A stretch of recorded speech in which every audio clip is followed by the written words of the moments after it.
Call the council meeting to order tonight. We have a quorum present. For tonight's meeting, tonight will be led in prayer by Pastor Wade Moberly, Living Word Free Lutheran Church in Harrisburg. And after the invocation, we'll have the Pledge of Allegiance. So at this time, I'd ask everyone to please rise.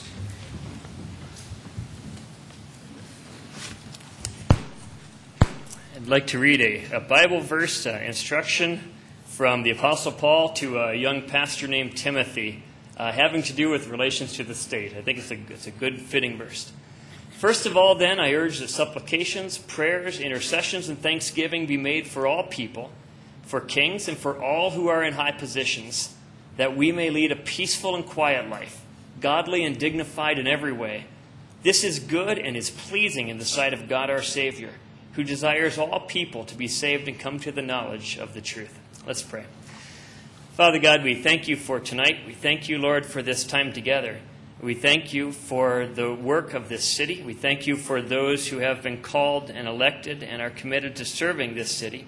We ask for wisdom tonight, Lord. And we do not ask that you would bless everything that we say and do, but we pray, Lord, that everything that we say and do would be worthy of being blessed and would bring glory to you. We ask, Father, for wisdom tonight and cooperation and true wisdom, and we pray this in Jesus' name. Amen. I pledge allegiance to the flag of the United States of America and to the republic for which it stands, one nation under God, indivisible, with liberty and justice for all.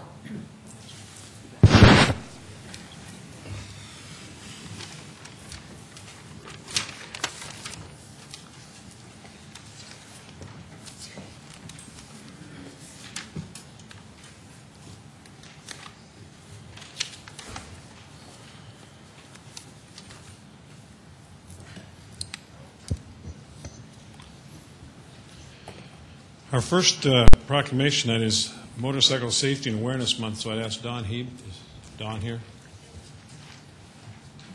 Timing's perfect. Thank you.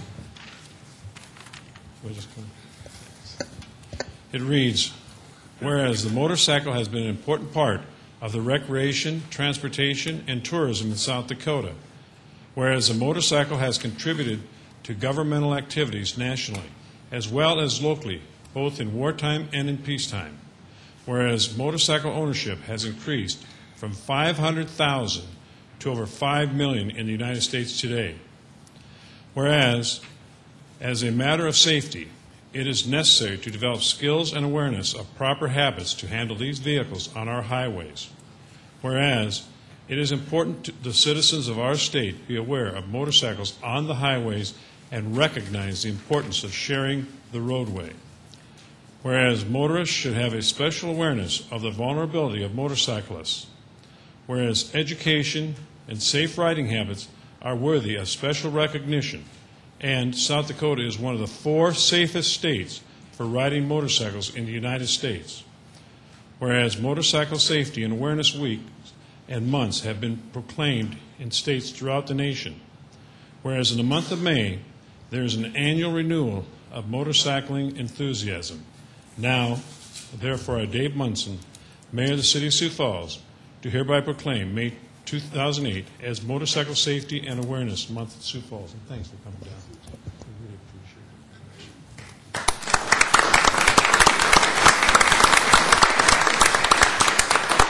it. The next proclamation is from Municipal Clerks Week, and so I just asked Jamie Palmer to come on down.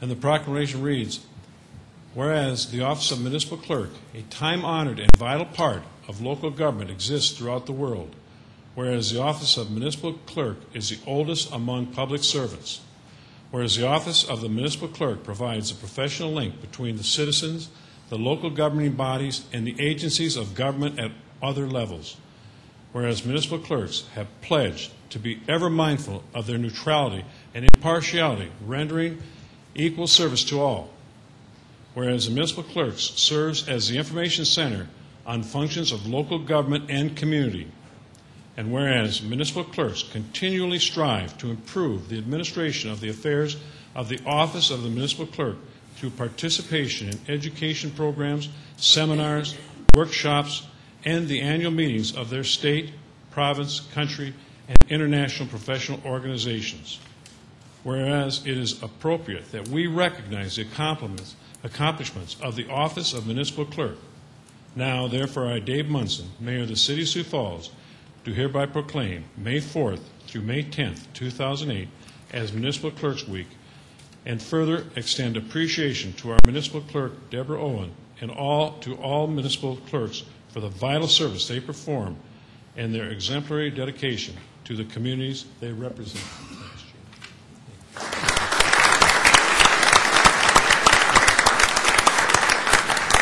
And now I'd ask Jan Knutson, Kay Scharf, and Darlene Flesher to come up, please.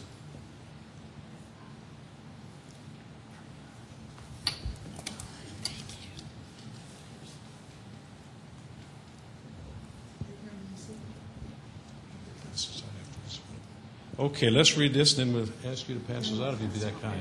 That's all right. We'll pass them out. That's going to be great. Whereas the American Legion, a brotherhood of American war veterans, was founded in 1919 as an organization dedicated to the service of God and country. Whereas its organization, the American Legion Auxiliary, has worked diligently and effectively to further the worthy causes of the organization. Whereas the American Legion Auxiliary, Sioux Falls Unit Number 15, urges all citizens of Sioux Falls to recognize the sacrifices made by the veterans of the armed forces of our country in our defense in time of war. Now, therefore, I, Dave Munson, Mayor of the City of Sioux Falls, do hereby proclaim Friday and Saturday, May 16th and 17th, 2008, as American Legion Poppy Days in Sioux Falls, and hereby urge everyone to wear a poppy in tribute of those who have guaranteed America to be the land of the free. Thank you very much.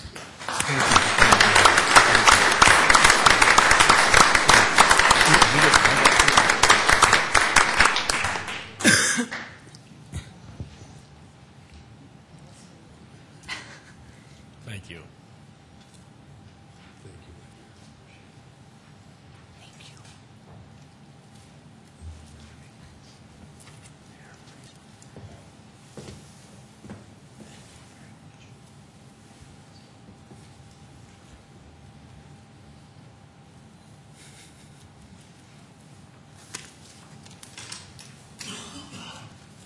Okay.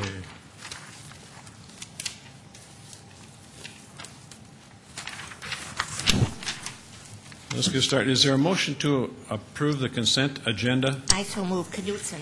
Knutson moves. Is there a second? Second, Jamison. Jamison seconded. Further comments on the consent agenda? If not, all in favor of approving the consent agenda will vote yes. Those opposed, no.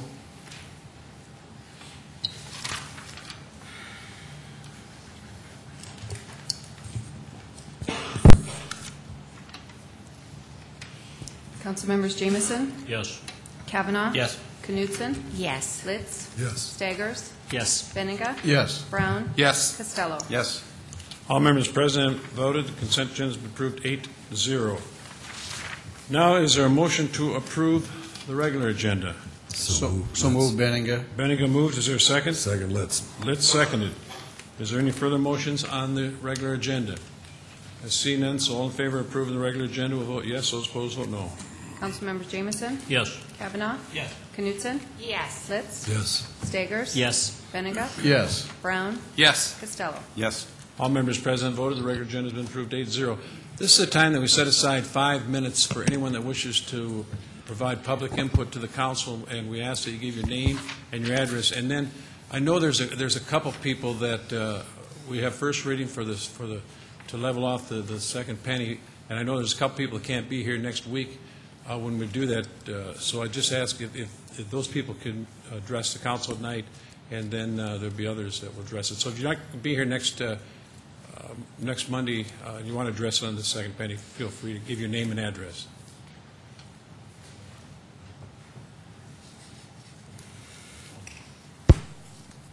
My name is Leona Wieland, 6212 West Coffrin Court, Sioux Falls, 5706. As you know, gas prices recently have been going up, as have food prices, and just today, oil, $120 a barrel. so we can expect many things to be going up and getting worse. In fact, I recently heard of farmers in the Aberdeen area where fuel was being taken from their vehicles and fuel taken from a food pantry truck. Our own license plate was stolen from our car, and I have heard that there's implications as to why that's happening too. So my point is, anything we do has a ripple effect.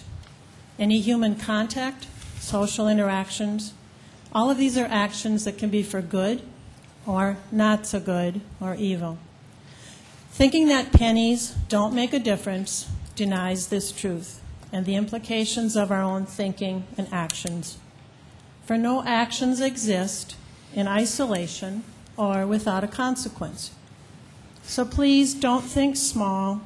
Make changes that are good in essence, and then you'll effect good policies, good relations, and goodwill. I'm asking you to not increase the sales tax. Its effect is not a force for good, for it affects the least among us whose income is most affected by the sales tax, a regressive tax.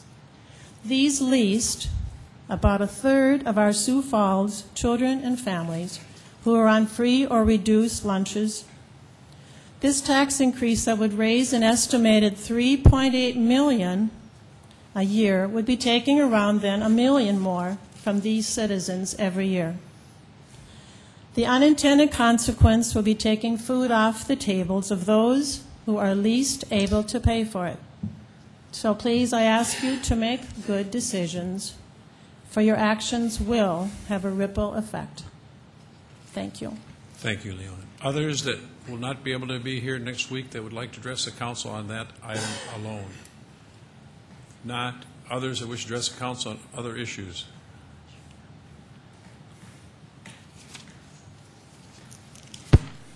I'm Roger Algersmith, 3504 South Alpine Avenue.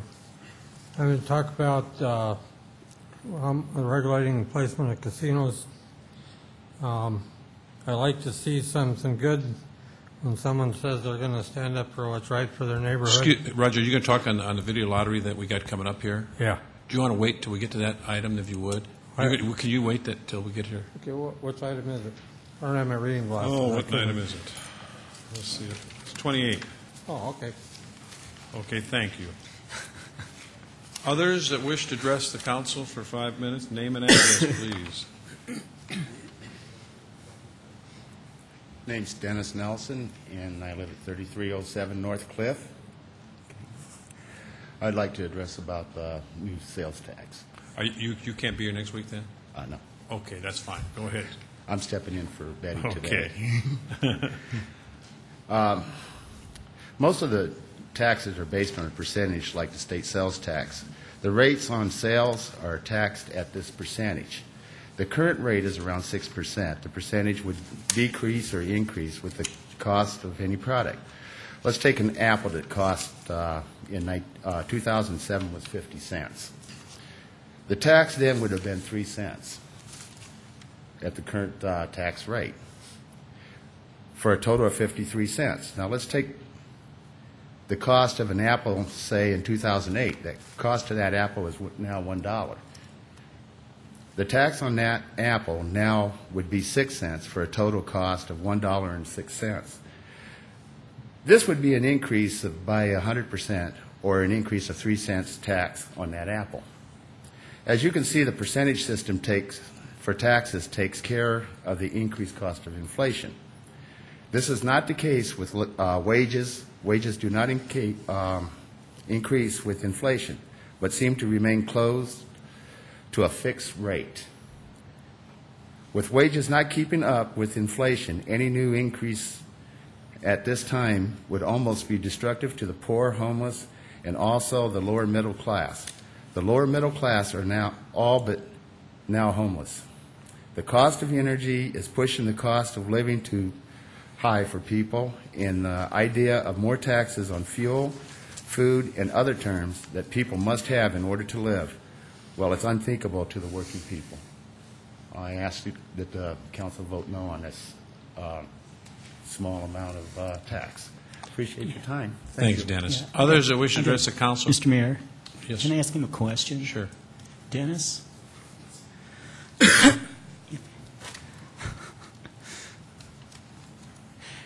Yeah, there's a lot of people like yourself who are concerned about the increase in the sales tax. Each year we have more and more people moving to Sioux Falls. We have more and more sales generated. So I was just wondering, what would you think about actually reducing the sales tax? Right now, I would say probably just keep it exactly where it's at until which time we find out which the cost of fuel, the economic storm that is coming. We haven't seen the start of it because the fuel is the baseline for farming and everything else. We can hold right now, but any increase would be more harmful than good at this time. That's the way, who knows what the cost tomorrow is. If something happens to an oil rig over in the combat zone right now, we could jump another $100 a barrel. Yeah. So, But how about reducing the sales tax? Going down instead of going up like we...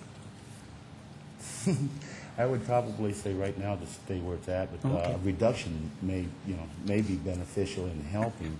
Problem is a reduction in any type of sales tax, including the president's, they're talking about a reduction in gas tax. It's just basically right now being gobbled up by the upper level, so it really is not going to have much of a benefit. Thank you. Thanks, Dennis. Others that wish to address the council for 5 minutes, name and address, please.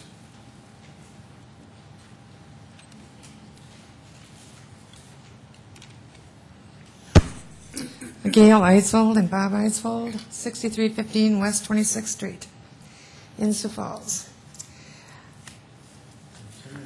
Do you have something you want to pass out? We would like to have a show film, small Sure. video, short video, Oh, is it very long? very short. We represent the people in Kingswood Valley that live on the drainage ditch on the west side between Sertoma and Oxford. We have an informal petition that we did, and we would like to present it to the council at this time.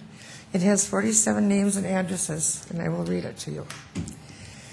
We, the undersigned, are concerned about the drainage ditch from the Skunk Creek to Sertoma Avenue. Many of us have experienced firsthand the damage done by the flooding as a result of the rains of June 2004. We think it is a waste of time and money to resurface 26th Street without first putting new culverts under 26 at that time. We believe that City Council should use the taxes wisely and help us find a solution to the problems we face each year.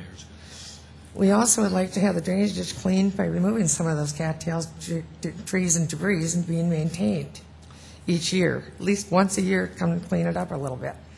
We had a lot of debris. So I would like to give this to the council. Okay. And we have a short video of the flood that happened in our neighborhood where the water is stopped right up under the 26th Street, or it's held up there as a place for the water to be held.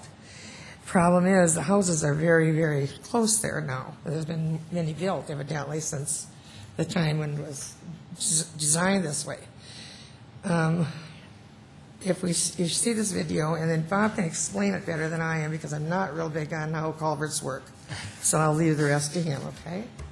There you go.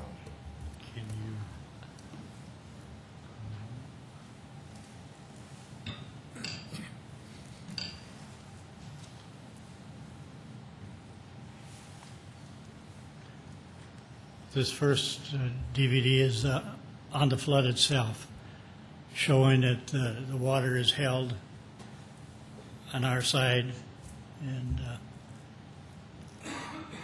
how deep it gets on that side. And talking to the engineers, it was designed to hold water on our side of the road. Well, the houses are probably 100 feet apart. On the other side of 26th Street, there's maybe a block and a half to 2.5 blocks between houses. Well, here are some of the on the flooding. This swing set there, the water was right up to the top board on that. What was the time frame of this? This was taken when? 2004, June 16th. And Well, when it panned over to the right, you can see that it's designed to create a whirlpool to hold the water on this side. But, no, that showed, can you put that other tape in? Now, I've taken some other pictures down on the other side where I think the water should be held. And there is quite a difference between areas between the houses. I know Bob Jameson and Greg were over last Monday, and I showed them the film and took them down and showed them the area. And they agreed that it would be better to hold water on that side of the road if it had to be held someplace than on our side. And when this happened, down with the engineering department, they were telling me when 26th Street gets resurfaced, they do something with these culverts. Now 26th Street's being resurfaced, and nothing's being done about the culverts. So this is the time to do something, otherwise you're throwing good money after bad. Can you run that?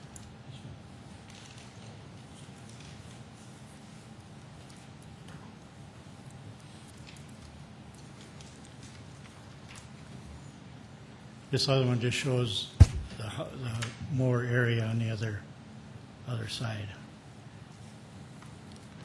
But do you want to see it or not? How is it short? Yeah, Can you get in there, just Steve? a few snapshots of what. Can you get?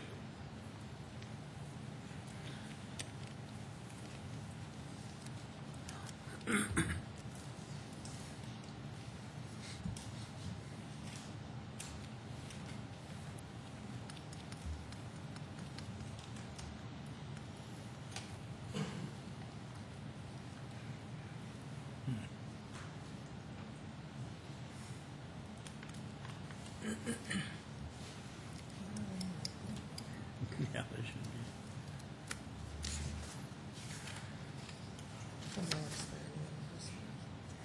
Yeah.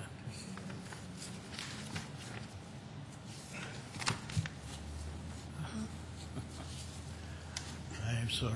Now, this is the pictures of the culverts right on 20, going to 26.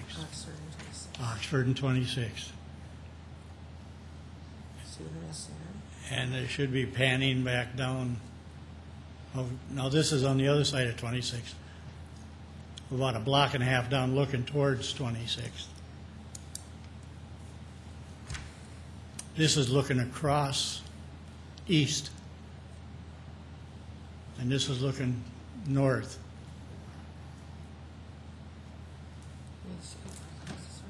And the distance between the houses are, quite a bit.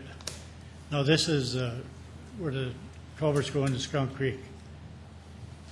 And I just talked to Andy Berg Monday, and he said that area is all set up, ready to go. When I talked to engineering, he said Skunk Creek had to be done first, then 26, then Satoma. But you can see, like, our area, the houses are way close to the slough. Where we get back here, you've got blocks between if you're going to hold water.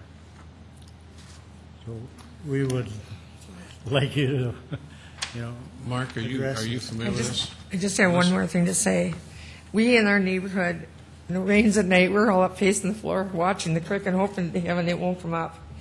It's really difficult to go away for a weekend because we don't know if we're going to end up with 4.5 feet of water in our downstairs again. And that's what we had. It was an absolute disaster. So, we know it isn't going to get done overnight, but we would like some kind of help from you. And that was we're still talking about the 04 event. Yeah. Right. That was when we had the And we had just one time last summer when we had to call the water rec, and they came out immediately, and they've been wonderful. And they had to absolutely, take their life in their hands to unplug it. The culverts are small, and so a branch goes down there to plug them up immediately. And that's really all we have to say, and we're just hoping for some help somewhere. No, and that's fine. We'll just have Mark as the Director of Public Works. So, Mark, are you familiar with this issue? Sure they are. Or if you aren't, we'll get on it. Excuse me. Thank you. Thank you very much. Thank you. Bob and Gail for coming down. Appreciate it very much. Go ahead, Mark. Mayor and City Council, Mark Cotter with the Office of Public Works. Just a couple of key comments. With the 26th Street project, that is the widening that will occur this year. The widening or the full reconstruction actually starts immediately to the east of this crossing at the first intersection. So the only work that we're doing over these pipes is a mill and overlay. So I would still recommend that we move forward with the reconstruction work. That work has been bid and will begin. And if there is an event that an additional pipe is required, the only thing that we will have is this mill and overlay work, which is it's certainly needed for this pavement. You know, one of the things we've got is this is a long system of detention ponds and drainage channels that route all the way back from the T. Ellis Road near the new YMCA, and as that routes north and east, it discharges into Skunk Creek. And so there's a long system of channels that we have an existing drainage study. We will certainly bring that out. We can hire a drainage consultant. We can take new cross sections, and now that the area is mature, we can, reestablish what that drainage model said, which will also look at what the benefits or the impacts would be to adding another pipe there. One of the things that drainage crossings are designed to do is actually back up water ahead, so there's actually a head and a series of routing happens as you cross roads. And so if, an example, if we were to add another pipe here without doing a study, we could impact someone downstream, and we certainly don't want to do that. We do have a home here that was built about 4.5 feet below recommended levels, and so that will also be a part of the review and recommendations that we'd bring forward to the neighborhood. But from a timing standpoint, it will take us probably about 30 days to get someone under contract. We'll do a public meeting with everyone adjacent to that drainage channel, get some historical high water marks from them to the drainage consultant, and then probably over a period of, in total, probably 90 days, we'll have recommended our recommendations of if there's improvements needed to this channel. Okay, thank you. Then we'll try to stay and keep you informed of what's going on. Bob and Gail, we appreciate very much you coming down and sharing that with us. Thank you. So you can work with Mark and his folks, and we'll see where we're at with that. So thank you. Others that wish to address the council for a period of 5 minutes, name and address. If not, we'll move into the agenda items. Start with item 14. New 2008 packaged liquor license for Westward Ho Country Club, Inc., Westward Ho Country Club, to be operated at 3400 West 22nd Street. Item has been withdrawn. Number 15, new 2007-08 retail malt beverage license for DCK LLC, Brenda's Broken Arrow, to be operated at 323 South Phillips Avenue, including video lottery terminals. 16, new 2007-08 retail malt beverage license for Gallagher, Inc., Wild Sage Grill, to be operated at 300 North Sharapa Place, with the conditional use permit being approved on 4/2/08, pending final inspections per Fire, Health, and Building Services. 17, new 2008 retail wine license for Gallagher, Inc., Wild Sage Grill, to be operated at 300 North Sharapa Place, with the conditional use permit being approved on 4/2/08, pending final inspections per Fire, Health, and Building Services. 18, new 2007-08 retail malt beverage license for Museum of Visual Materials Corporation, Museum of Visual Materials, to be operated at 500 North Main Avenue, with a conditional use permit being approved on 4/2/08. 19, new 2008 retail wine license for Museum of Visual Materials Corporation, Museum of Visual Materials, to be operated at 500 North Main Avenue, with the conditional use permit being approved on 4/2/08. Thank you, Jamie. Lori Hogstead with the City Finance Office. I can answer questions on 14 through 19. And just to reiterate, item 14 has been requested to be withdrawn. Questions of Lori on items number 15 through 19. Any others that wish to address the council on items 15 through 19? Not, is there council action to approve Move for approval on items 15 through 19, or 20, Benninga. Benninga moved. Is there a second? Second, Costello. Costello seconded. Further comments on the motion to approve items 15 through 19? Seeing none, all in favor of that motion will vote yes. Those opposed, vote no. Councilmembers Jamison? Yes. Kavanaugh? Yes. Knutson? Yes. Litz? Yes. Staggers? Yes. Benninga? Yes. Brown? Yes. Costello? Yes. All members present voted. Items 15 through 19 have been approved 8-0. Item number 20. Second reading, an ordinance of the City of Sioux Falls, South Dakota, rezoning property at South 7th Avenue and East 18th Street from the RS2 Residential District to the O Office District, petition number 2008-0301, and amending the official zoning map of the City of Sioux Falls. Planning Commission recommends approval. Mike Cooper, Planning and Building Services. This property is approximately 2 acres of land area located northwest of Avera McKinnon campus. It is at 7th Avenue and 18th Street. The Sioux Falls Surgical Physicians Group is proposing to redevelop this block into 4 office and medical use buildings, and the recommendation is to approve this zoning change.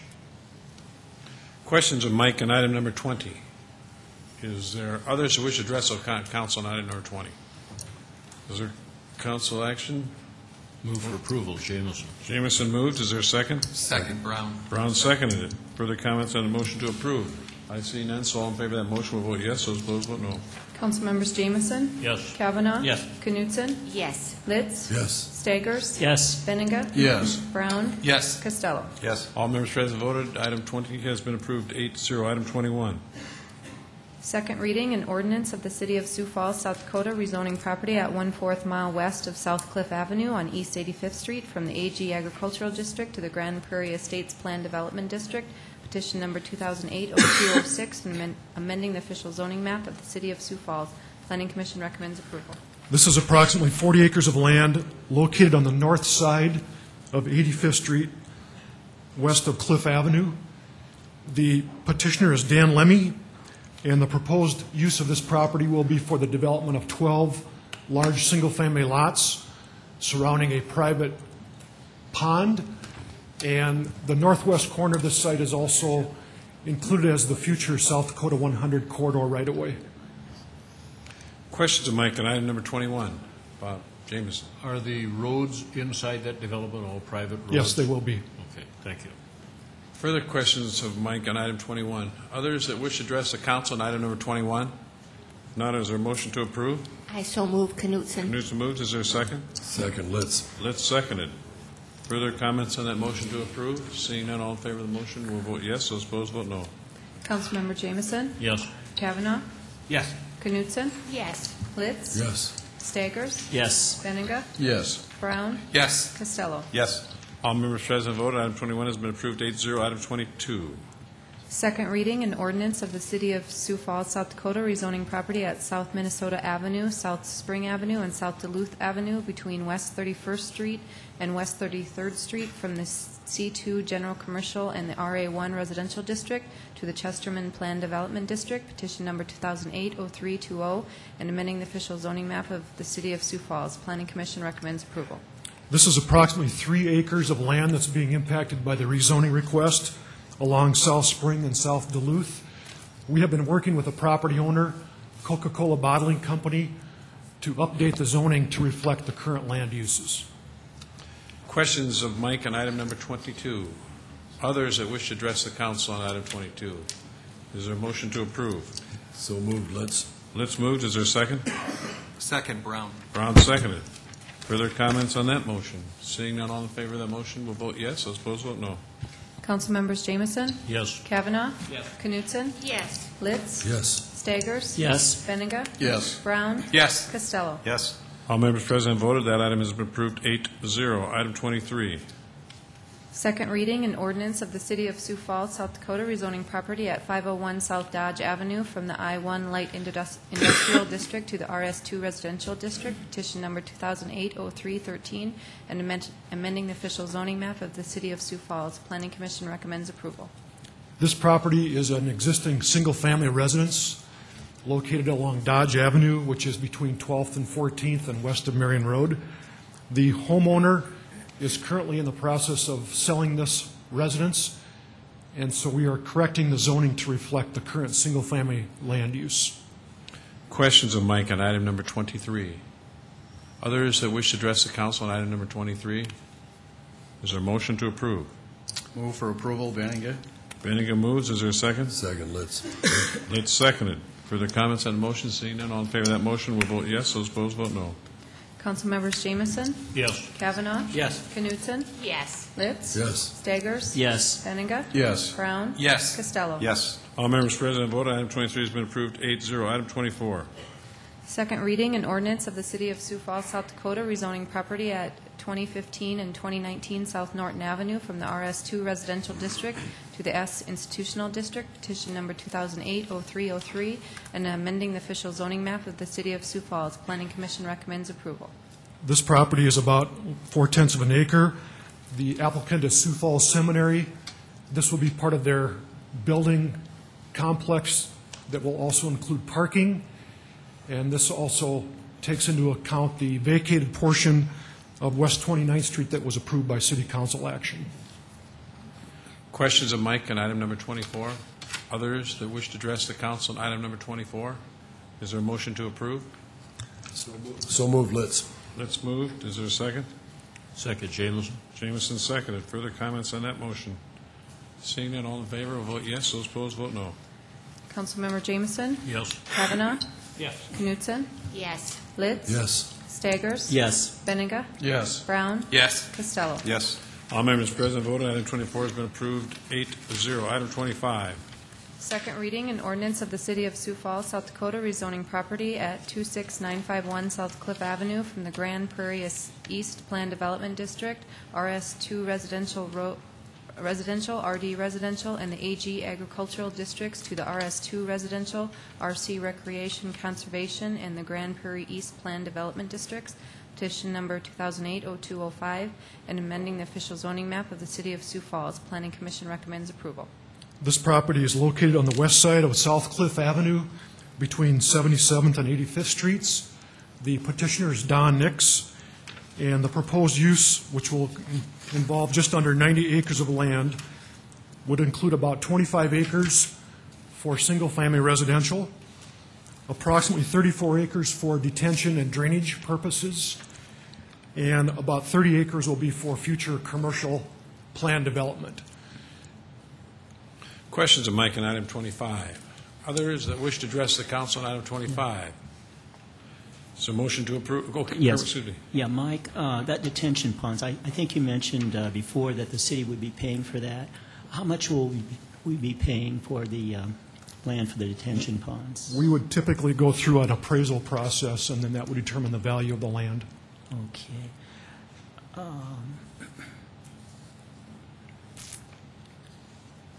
Further, okay.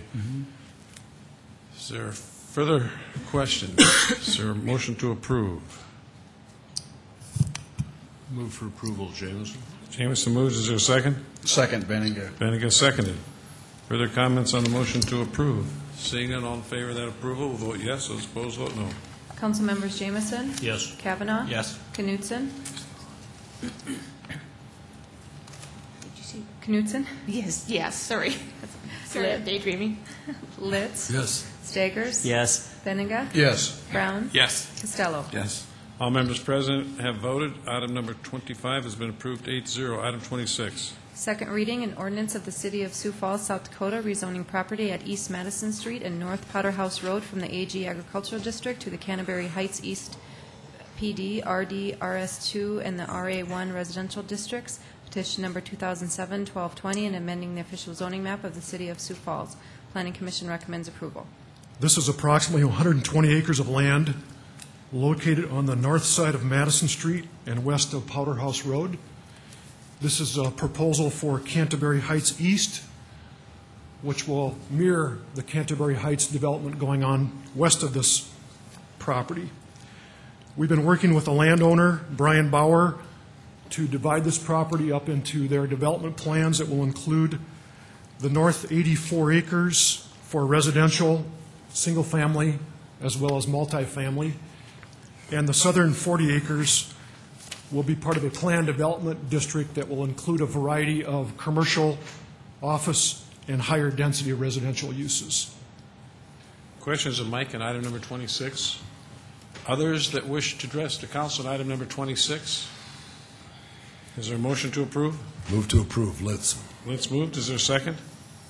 I second that, Knutson. Knutson seconded. Further comments on that motion? I see none, so all in favor will vote yes, those opposed vote no.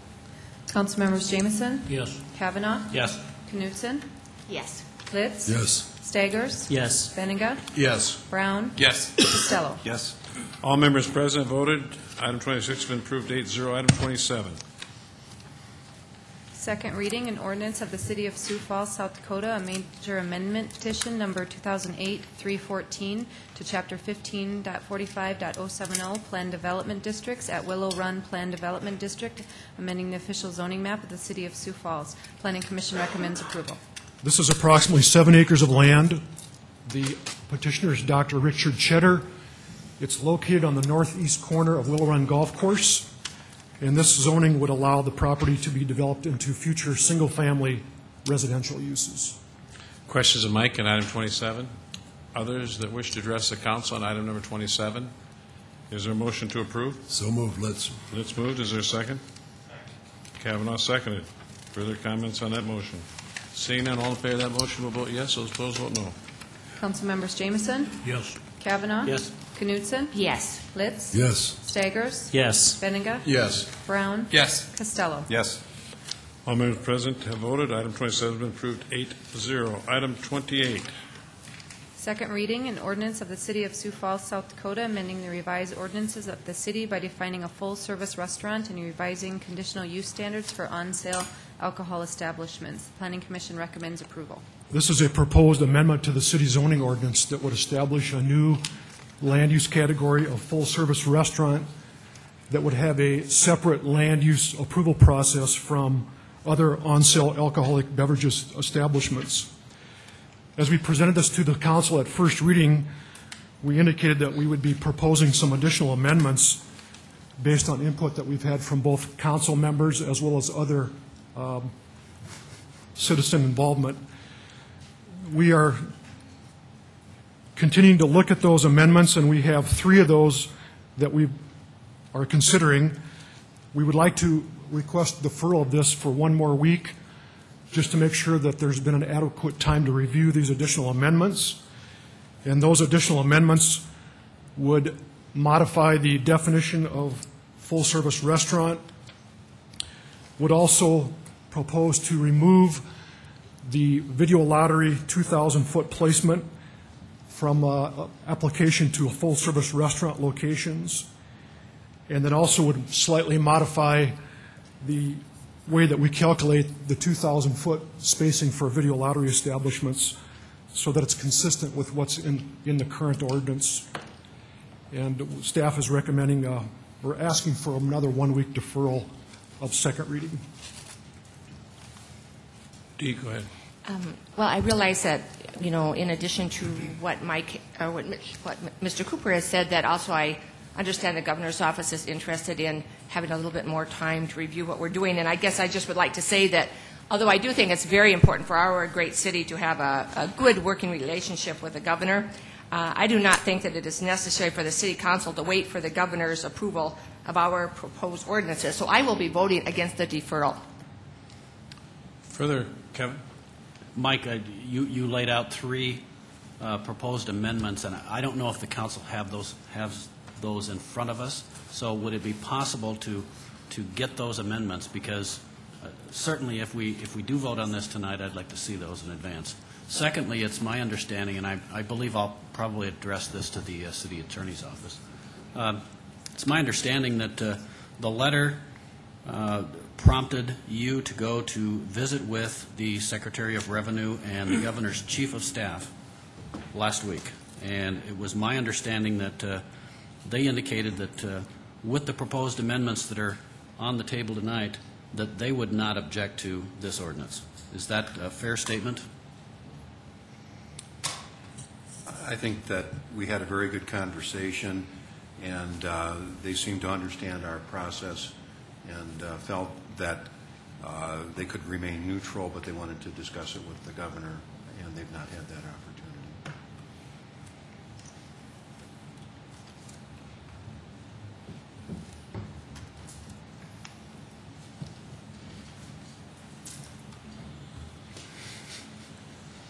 Do we have the amendments?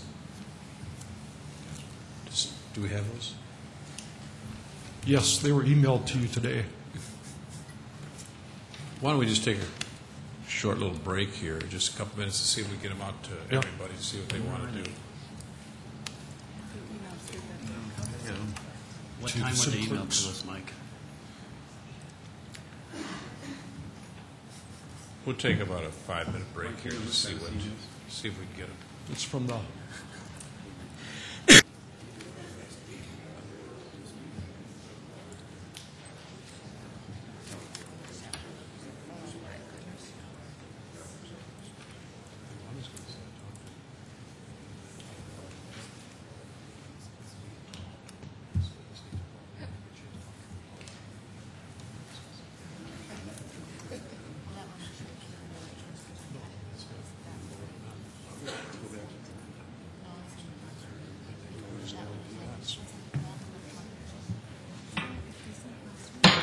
Okay, we'll come back in. Did everybody get the amendment? You know, because I had a chance just briefly today to talk with the governor's chief of staff, and they talked to the governor and at this point and just said, you know, and I haven't really been through all the amendments, but they aren't comfortable, and I'd like to dig a little deeper and really get some time to spend on a phone call with the chief of staff to see exactly what the problems are, but it's up to the council what they want to do tonight. So. Where are we at with this? We got Kevin. Go ahead. Well, now that we have them in front of me, Mike, would you, Mike, or someone from the city attorney's office, explain each of the three that you alluded to? Yeah, there are 3 proposed revisions to the draft that was read at first reading. So I'll go through those 3. If we go down to the definition of restaurant,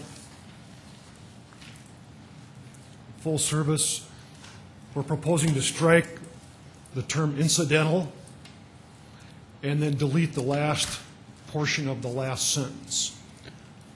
And if I could, Mr. Chairman, Sure. What is the logic behind it? I mean, the rationale behind that change? We just felt that even without that language, the intent is still very clear that a restaurant is the primary use and that a bar, lounge, or the use of alcoholic beverages on premise would be an accessory part of the restaurant.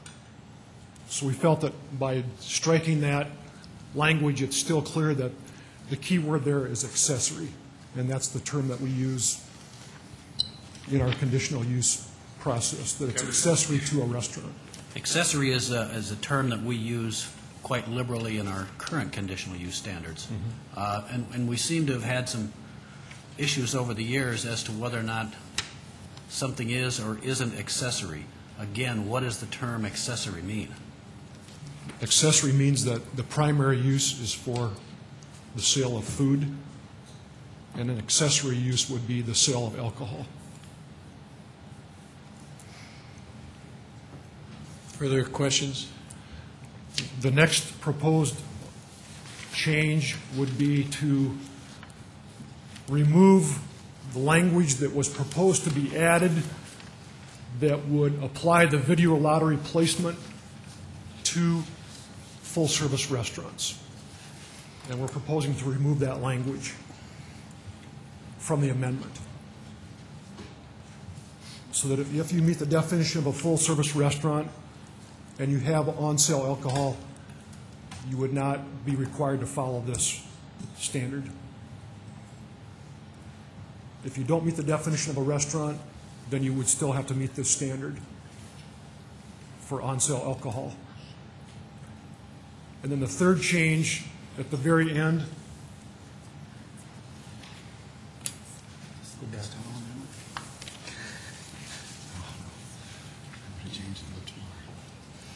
where the video lottery placement spacing would apply,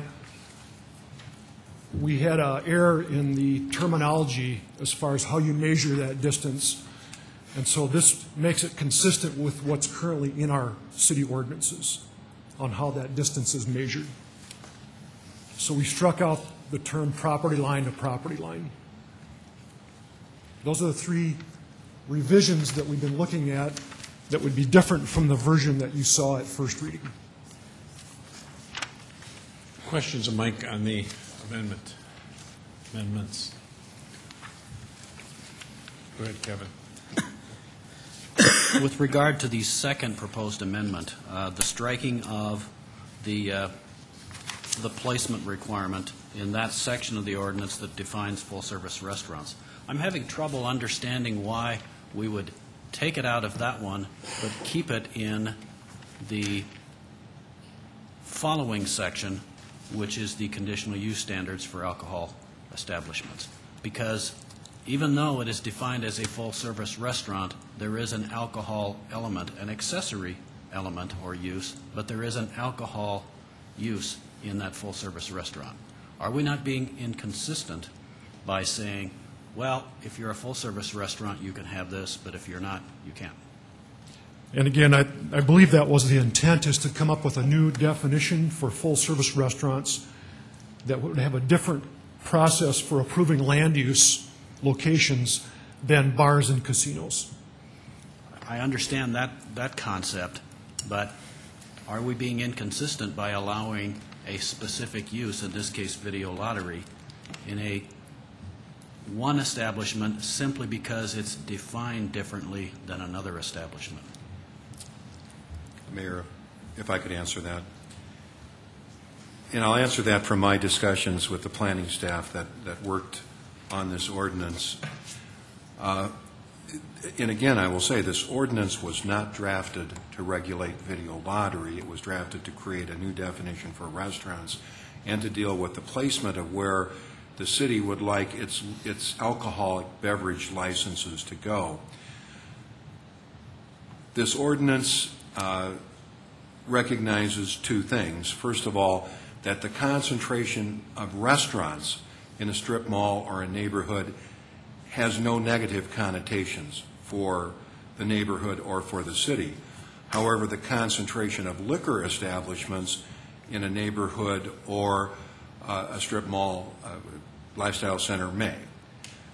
Therefore, if there is a restaurant and it meets the definition of a full-service restaurant and it chooses to have both alcohol and video lottery, it still will be a restaurant. It will not be a video lottery casino. However, if it's not a full-service restaurant, one thing we have seen in this city is that video lottery has a tendency to concentrate alcoholic beverage establishments in certain locations. So if we want to spread out our alcoholic beverage establishments, our bars, one of the ways, and perhaps the best way to do it without creating the unforeseen results, is to limit the placement of video lottery at that 2,000-foot requirement from both schools, parks, and also from other video lottery establishments. Questions? Dee. Well, not a question, but just a comment. I mean, I think it's what's, just so difficult for us and gets a little extra complicated here, and I totally understand Councilor Kavanaugh's concerns and questions always on this topic. But again, I mean, I think it's so difficult for us because we finally were able to get more alcohol licenses, but only if, in fact, that video lottery was allowed in them because of the wishes of the governor, which is, again, his prerogative, and the legislature, that's the only way they could get the additional liquor licenses. So, I think we keep working at this, and I really appreciate the time the staff has spent on this topic, but it's just really difficult to really win at this on this topic. Pat. Councilor Knudsen, you mentioned now that you've worked on this for a long time, and I believe that the information you say you've been working on it for 6 years. What specifically have you been working on? I've been working on trying to get rid of all video lottery in Sioux Falls, and preferably South Dakota. But I've been really working on that for 14 years, a little bit longer than 6 years. So is that what you believe the true intent of this is then? Well, no. I mean, I realize that it's a legal product and it's here to stay for a while longer, and probably longer than I wish. But I do believe that I do believe that that we have enough of it. I mean, I'm never trying to make the existing businesses more lucrative or more valuable. But I do believe that that video lottery is a blight on our community, and I think we're saturated with these junky casinos. So I'm for minimizing any more than when we can do it legally. But it's very difficult in the full-service restaurant business with the new alcohol licenses. It's frankly impossible. Further comments? Kevin? I would just, to follow up on Dee's comment, I would just say that as evidenced from the city attorney's explanation, I think the intent of this ordinance is clear. It is not to do anything other than to clearly define what a restaurant is, and in the second half of the ordinance, it's to better place and clearly define the conditional use process for alcohol establishments. Okay. We were asked if there was if we could defer for 1 week, but the wishes of the council will prevail here. Mr. Chairman? Go ahead. I believe we have at least one individual from the audience that wishes to speak tonight, Right. and I would suspect there might be others. So even if we do defer this, I would ask that we allow the... Sure, no, that's fine. Roger, you want to?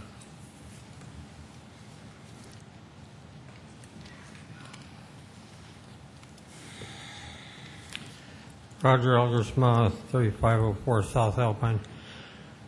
State and county governments have always been able to make more restrictive laws in the state and never more lenient. If the state says the speed limit's 65, in your neighborhood you want 25, or your school you want 15, you can, but you cannot make it 75. I remember when there was a statewide vote on video lottery, and there's a county in the northwest part of the state that had no video lottery machines and voted 70% for video lottery. So the state does not mandate that you have to have a certain number or that you have to have them anywhere. You can have a whole county without any and not be in violation of the state law. I used to answer the phone for the helpline and answered 1,300 hours, half volunteer and then half paid. And we got all the gambling anonymous calls for the whole state and the Alcoholics Anonymous for the area. And these two vices are regulated by cities and counties at local levels, and that's the precedent, or it's always been regulated. And I know people make a lot of money when they can do both at the same place, because when a person's mental faculties are impaired by alcohol, they spend more on the videos. And then if they can get a payday loan store, they can go broke real fast. And the combination of those three makes a really bad situation. We got enough bankruptcies going on in this country. So even though this is adding more than the agenda says, I think that allowing alcohol and video lottery in the same location is not a wise thing. If you want to regulate your neighborhoods in a way that, well, like was mentioned before the prayer, that you have a reasonable situation to live in, alcohol plus gambling is a bad situation. I agree with Dee. I wish there wasn't any gambling, but I think you're not going to get much direction from Mike Rounds on values in your neighborhoods. You got to do that right here if what you want your neighborhoods to be. Rounds will help write an abortion ban and then veto it because it was written wrong when he helped write it, and he put in a judge that was for more lenient rules on more lenient sentences on drunk driving for 19 and 20-year-olds, and as a Republican voted against abortion ban. Both was because he's representing a college town up in Brookings, and he votes with the... Roger, would you just talk about this here, if you would, please? Okay. Thank you. Okay, so I think that you've got to stick with the rules, make your neighborhoods what you want them to be. There's no precedent of a city not being able to be more restrictive, and that's your job, and you got to make Sioux Falls what you want it to be. Thank you. Questions, Roger? Thank you, Roger. Others that wish to address the council on item number 28? My name is Charlie Knipe. I live at 3066 West Donahue Drive, Sioux Falls 57105. I'm here in support of the changes to this ordinance. I think the original way it was written that restaurants were included in there, full-service restaurants. I own two full-service restaurants, Cherry Creek Grill and TC's Referee. So, I mean, as the amendment is written, or the ordinance is amended, as I understand it, I think I had a copy of it,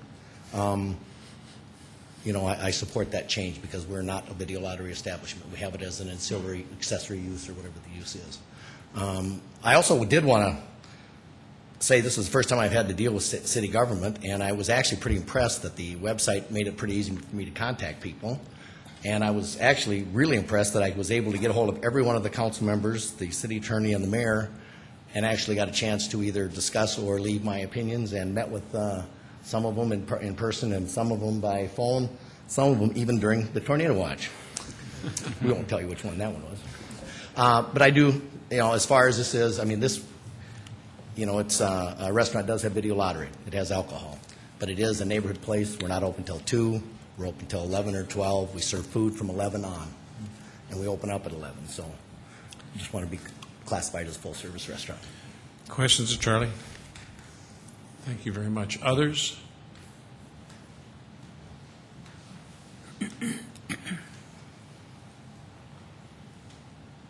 My name is Mark Meyer-Henry. I'm an attorney. I represent Pinball Inc., who has an application pending for a liquor license. And I would like to direct and request that a change be made in Section 6, Item 4. It ends, assuming if this were to be passed, it requires the provisions of this section shall apply to any new video lottery machine placement authorized after June 1 of 2008. And I would request, and I'll tell you why, that language be changed to requested by application before June 1, 2008. In other words, Pinball Inc. has an application pending. They've been at it for some time. They've acquired property. They've made arrangements for loans, and their conditional use hearing is set by the city for June 4th. So they paid $1,500 many, many, many months ago to be in the queue to receive one of these liquor licenses. They were notified in March that they were chosen. They set about to obtain the land, the property, and so forth. And by the time they'll get through the process, it would be June 4th. I think for a lot of reasons, some legal, without trying to get into the legalities of it, it just seems to me to leave it at a fairness issue and say if you are going to pass this, that those people whose applications are pending be completed and concluded under the present rules, and that you draw the line on all applications after June 1, 2008, rather than what would happen to my client, which is that never get their day, so to speak, because they're going to have video lottery. Their application that's been pending for over a couple of months, or since April 18th, I guess it hasn't been 2 months, since April 18th, is to have video lottery with their liquor license. So that's our request. Mr. Meyer-Henry, question, is it so this proposed new business would be, like more than just a casino, or it would be a casino and it's pinball? It would be an on sale bar with video lottery. Any food? Well, I'm sure there'll be some food, and I'm not sure exactly of what the restaurant requirements are, but it may not be a restaurant, 60% restaurant. Isn't it 60% food? By state law, I think. Help me out, Tom, on that. No, it would, Tom Thompson, 3900 South Bedford Avenue.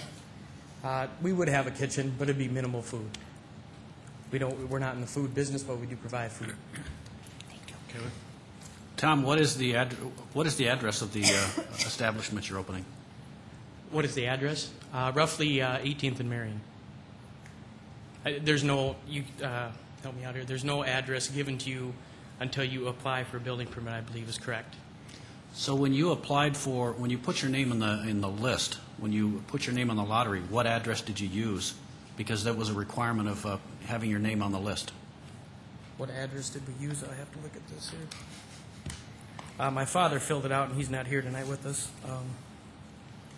once we have that application here.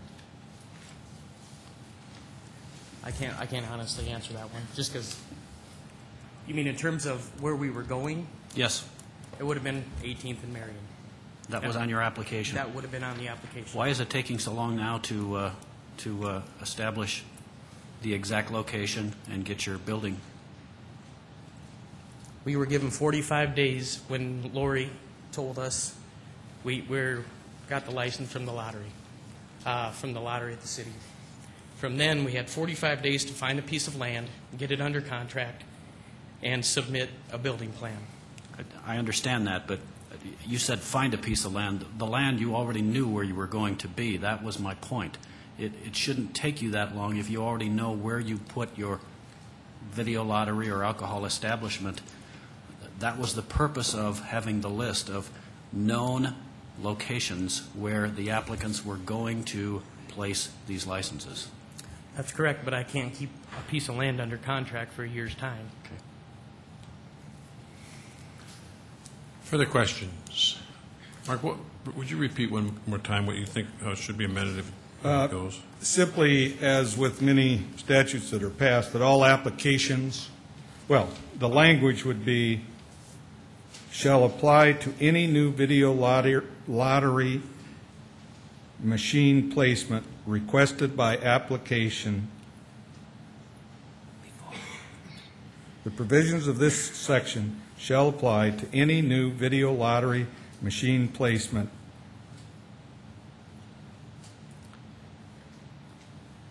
Mr. Mayor, if I might. Yeah. After June 1, 2008, unless requested by application prior to June 1, Right. 2008. Okay, we got that. Okay, further questions? So, Kevin? Well, I'm not sure if anybody can answer this other than Lori in the finance office. I don't know if she's still here. I'm wondering how many other applicants are going to fit this description and how many more.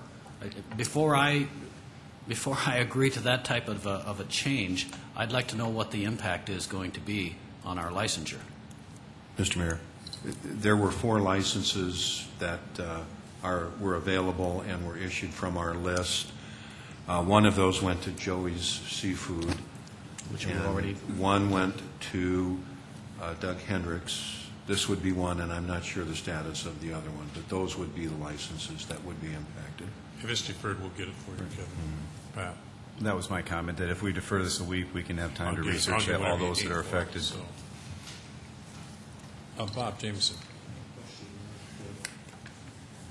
What part of this doesn't, his present location that he wants to put in, what doesn't he meet? What part doesn't he meet as required?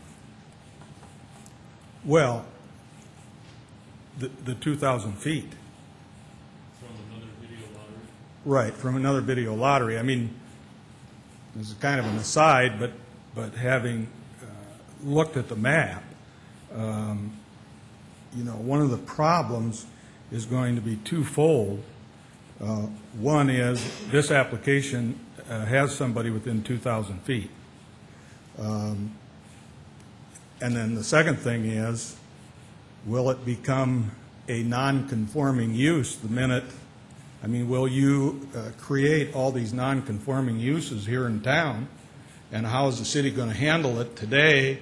If you're in a building and you have a non-conforming use, you can't do certain repairs, you can't improve it, you can't grow. But that's not what I'm here to talk about. I'm here for a very simple thing of this application, that if we go under the new rules, my clients have been at this for some time, and they can't do it because they're within 2,000 feet. There's hardly any place in town that isn't with these new changes. Questions?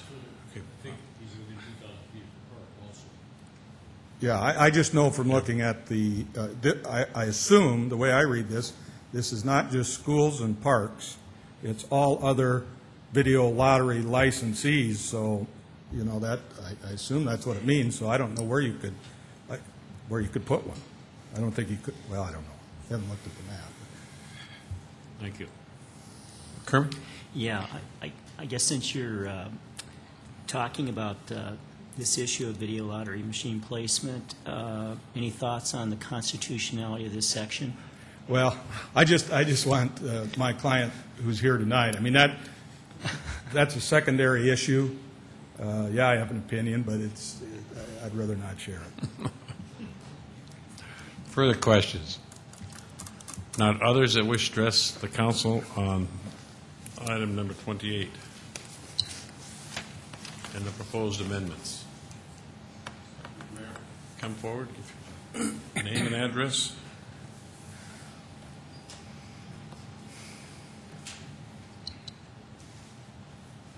Good evening, Mr. Mayor, members. My name is Arlie Brindy. I live at 4611 Southeastern Avenue in Sioux Falls.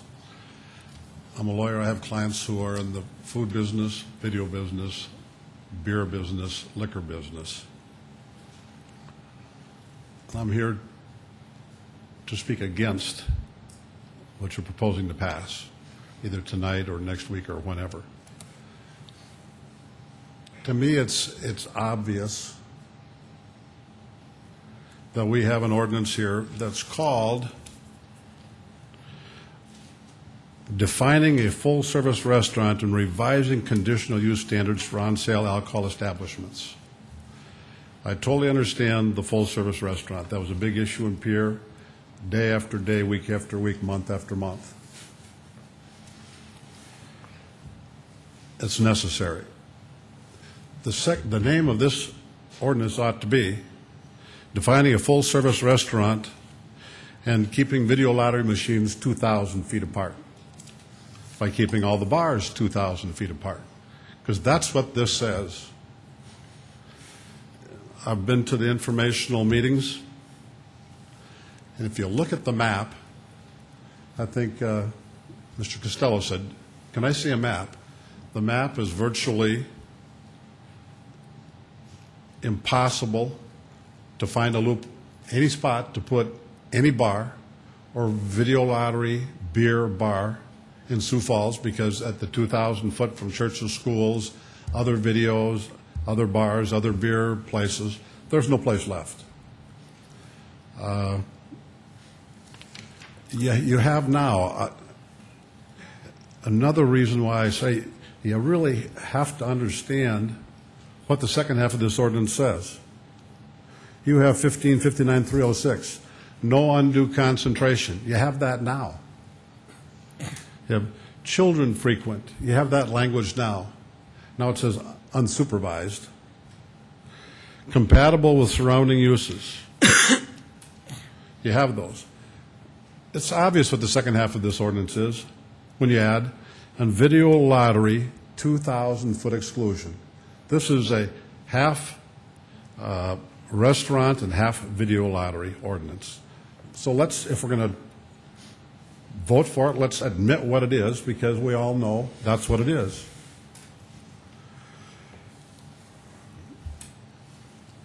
We talk about distinguishing bars from restaurants. We're not even talking about the 60-40 rule here. But we cause problems here too. Mr. Meyer Henry alluded to non-conforming uses. That's an issue.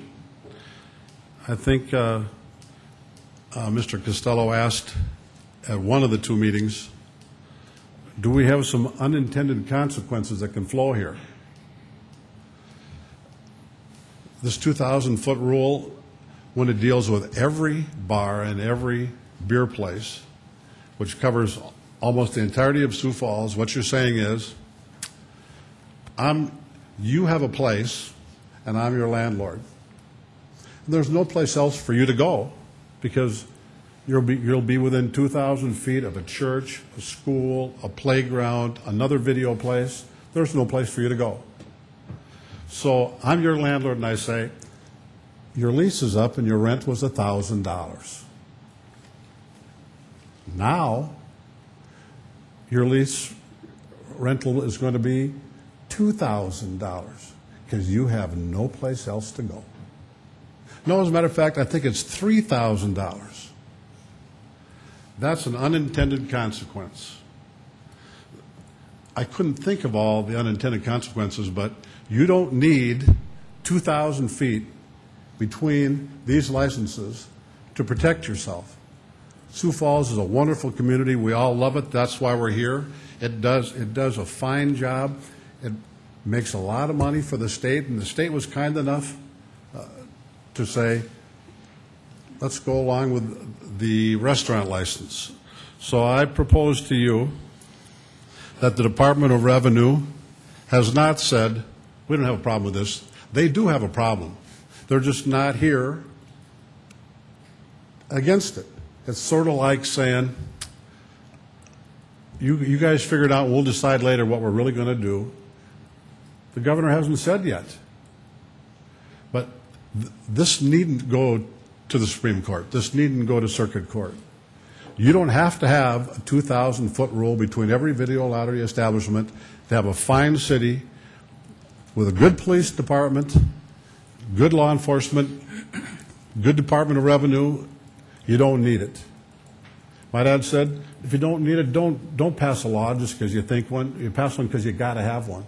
And you don't have to have this.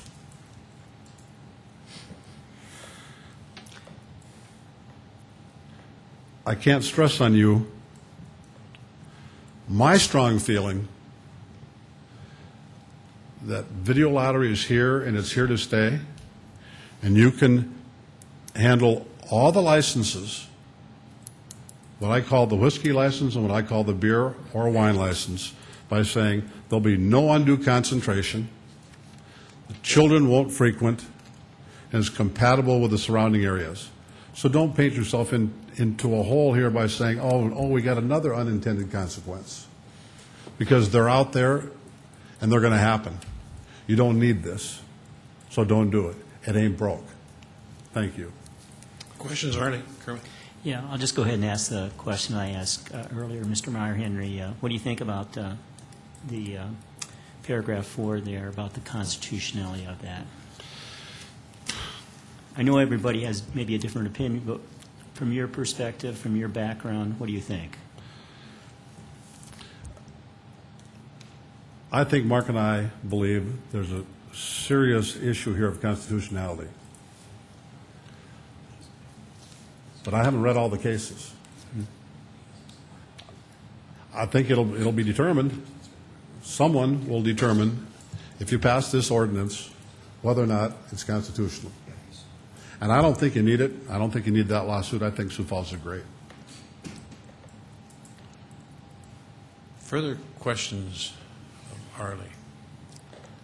Not, thank you. Others that wish to address the council? Thank you. Item number 28. Others?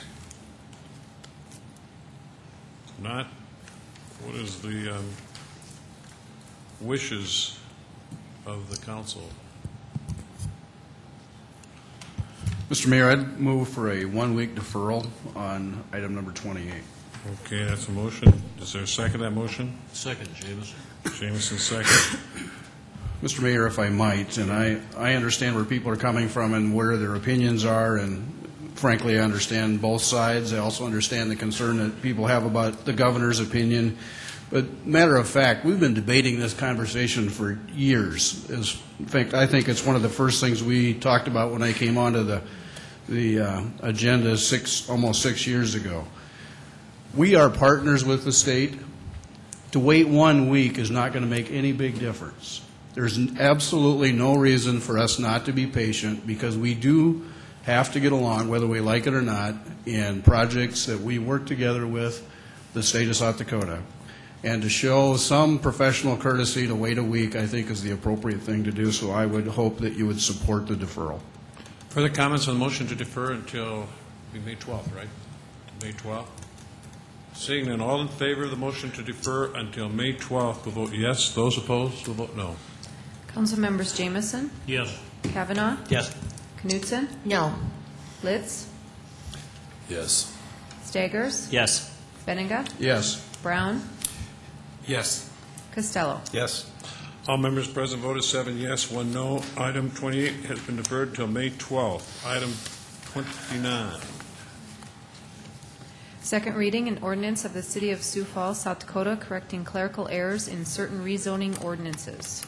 This is a little easier one. This will change 4 previous rezoning ordinances that were approved by the City Council. We discovered that there were some errors in those. This will make those corrections. Questions of Mike on item 29. Others wish to address the council on item number 29. Is there a motion to approve? I so move Knutson. Knutson moves. Is there a second? Second, Benninga. Benninga seconded. Further comments on the motion to approve item 29? Seeing none. All in favor of approval, vote yes. Those opposed, vote no. Council members Jameson? Yes. Kavanaugh? Yes. Knutson? Yes. Litz? Yes. Staggers? Yes. Benninga? Yes. Brown? Yes. Costello? Yes. All members present voted. Item 29 has been approved 8-0. Item 30. Second reading, an ordinance of the City of Sioux Falls, South Dakota, approving a total cost capital lease. Good evening again. Mayor and City Council, Mark Cotter with the Office of Public Works. This is second reading on the total cost capital lease for the dozer at the landfill, and to address the questions that were asked at the first reading.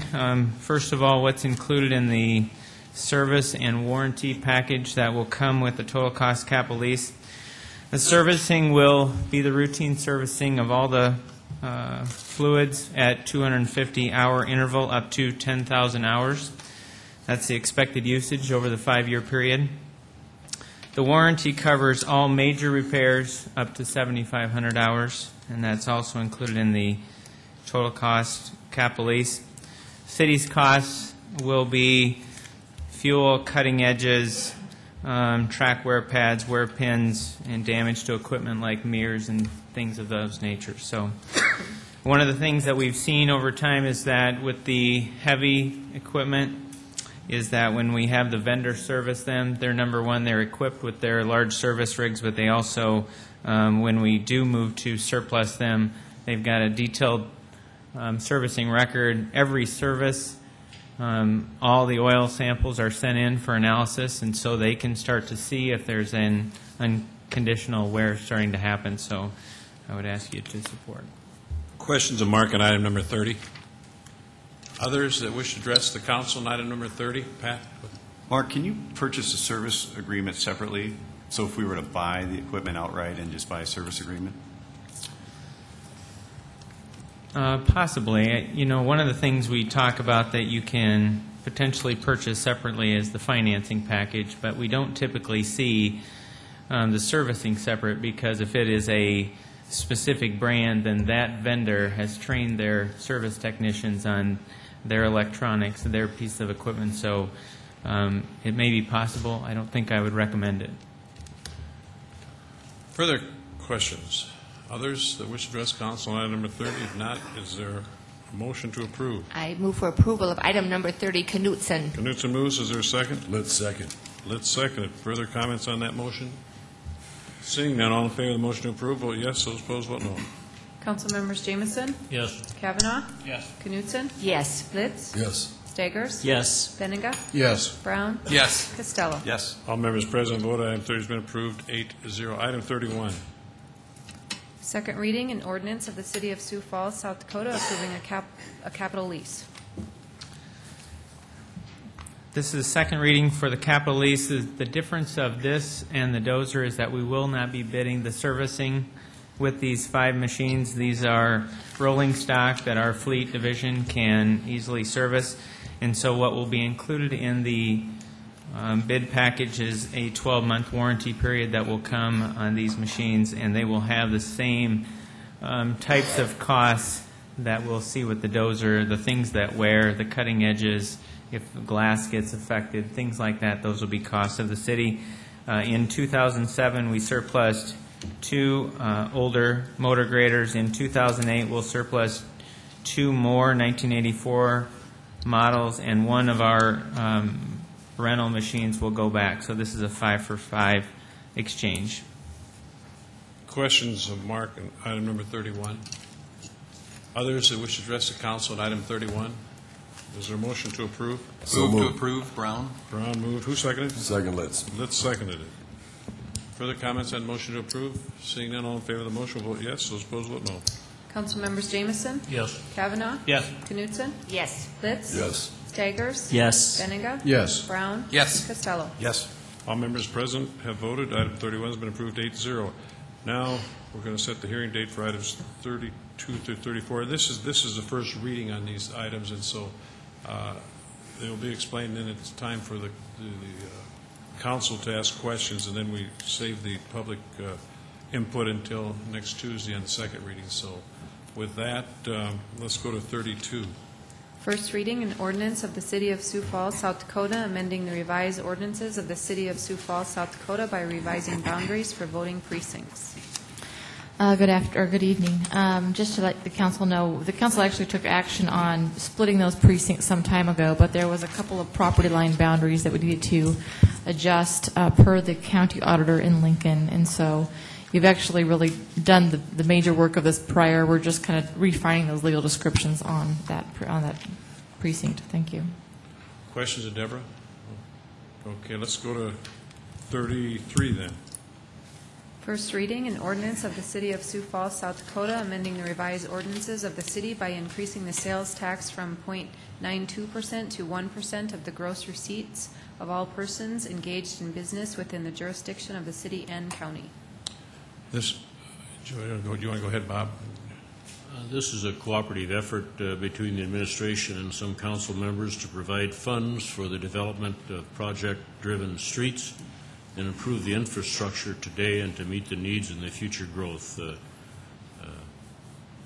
And we applaud, the efforts to bring this forth, I think, at this time, because it really does help us as we go in the CIP process to find out where we're at so we can help the projects that we have out there. So it's a timely issue for CIP, so thank you. And I think Mark Cotter is prepared to make some comments to the council.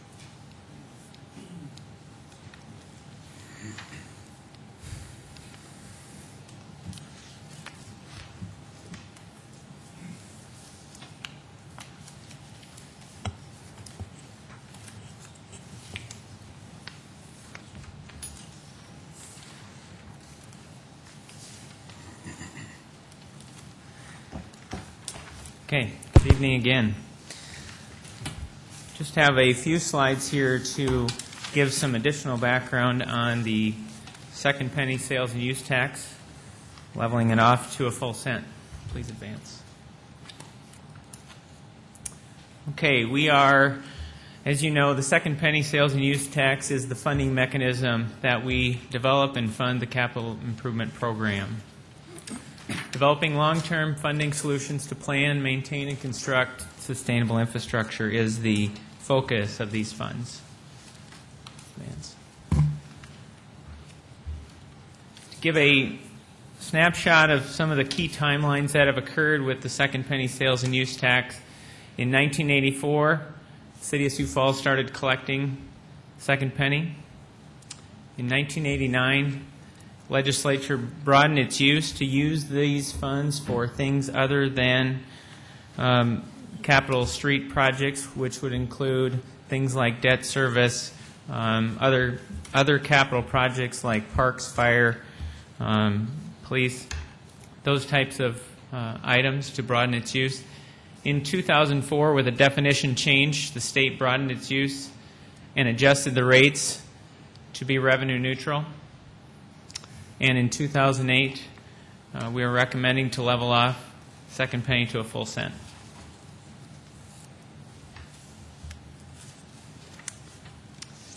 To give you a breakdown in the cities in the state, and I also have a full list that we printed off the Department of Revenue's website today, is that 174 cities currently have their sales and use tax at 2%.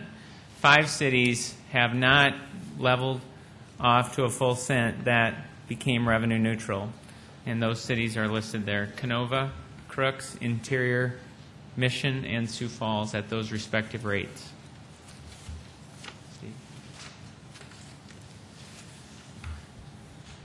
I want to give a sense of what the consumer impact is on two typical purchases. On a $50 purchase, the additional tax that would be paid would be 4 cents, a $100 purchase would equate to an additional 8 cents.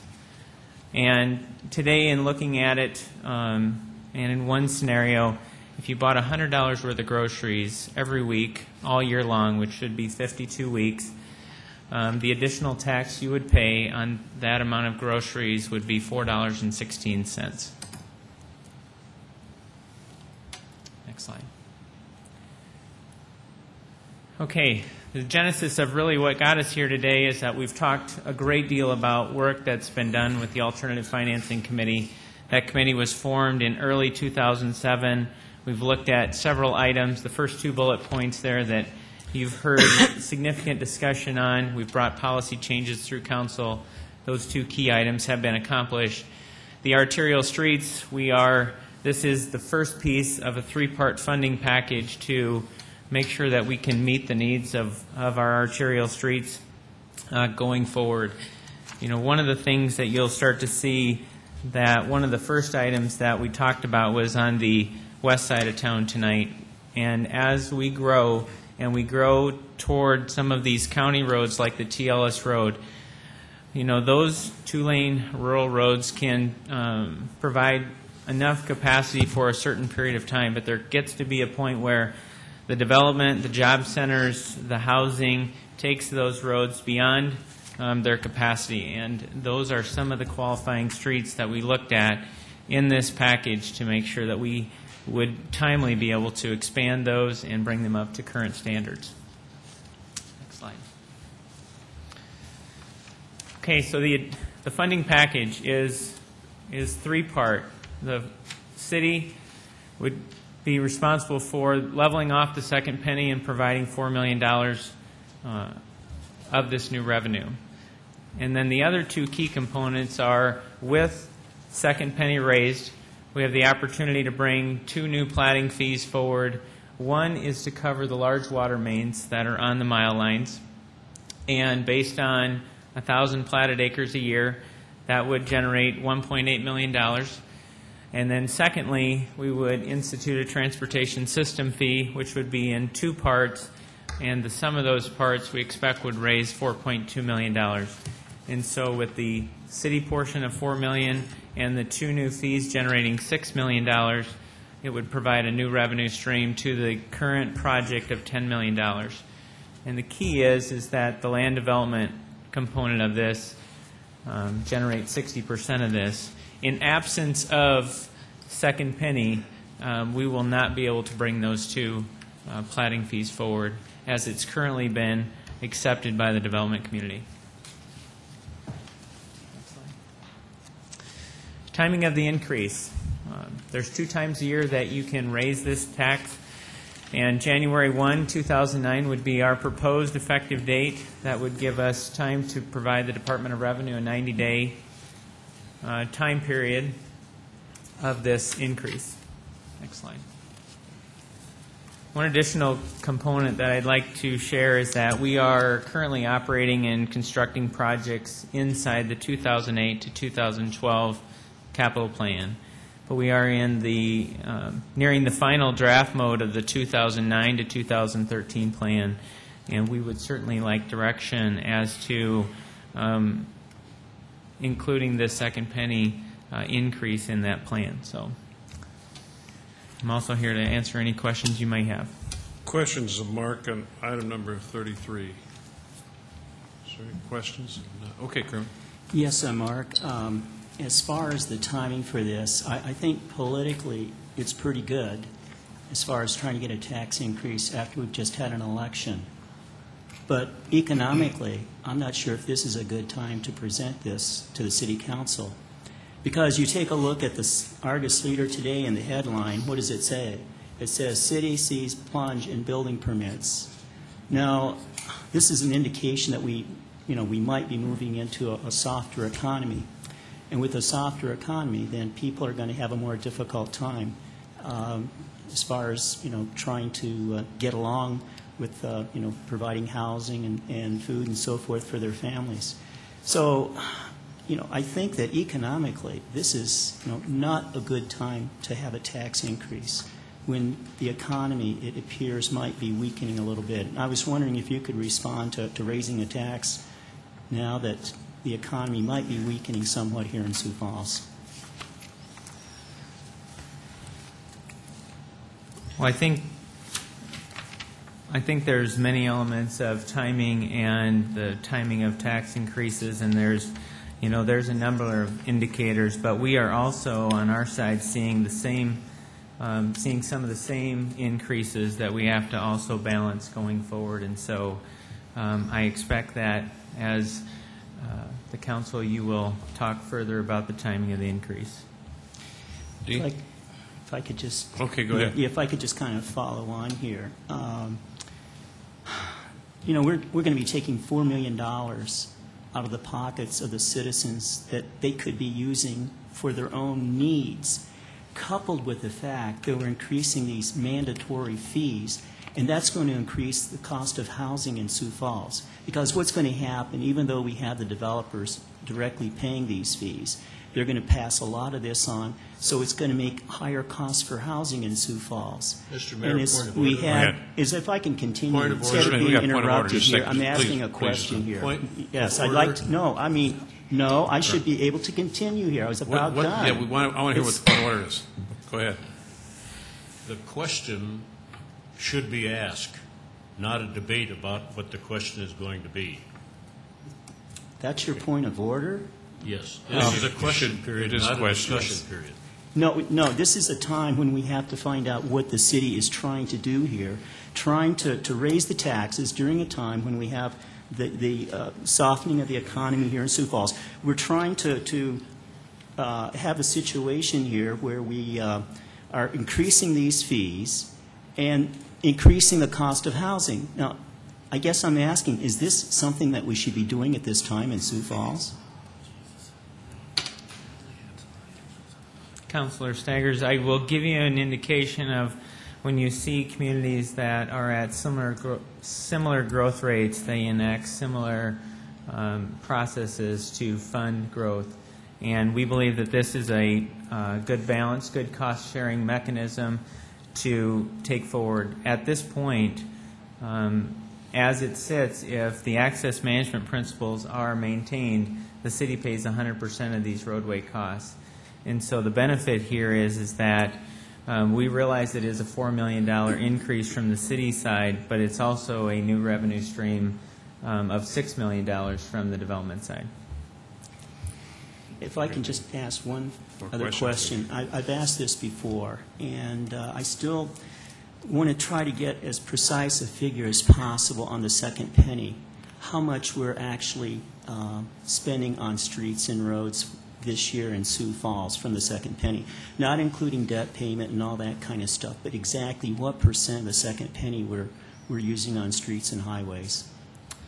And if you don't have that figure tonight, you can give it to us later, but I think that's very important to know. The citizens want to know. The second penny, of course, has been viewed as for roads and streets, and really how much are we, what percent is going towards roads and streets from the second penny? We can certainly bring you graphs next reading to show you that. Okay, that sounds fine. Further questions of Mark? Pat? Mark, under the plan that to raise $10 million, $4 million from the sales tax increase, $1.8 from platting fees, and the other $6 million from platting fees, do those fees stand on their own? Haven't we done an analysis of that to determine that the city's fee structure is fairly low relative to other parts of the country and, more important, the region? We have, and I think one of the comments that you may have seen is that in working with the development community and the home builders, we've brought comparisons forward to show you where we're at with the national average, but also in the region. And then recently, I think you received a letter from the Home Builders Association. There was a different density that they used, 2.6 homes per acre. And we recently we're going to work with the Home Builders Association so we can agree on a density, because truly that'll be one of the contributing factors, but we will still be, we believe, very competitive in the region. I think they also had their state excise tax in there too, which was another big difference. But they did. So those fees can stand on their own. We're not tied to having a sales tax increase in order to adopt those other developer fees.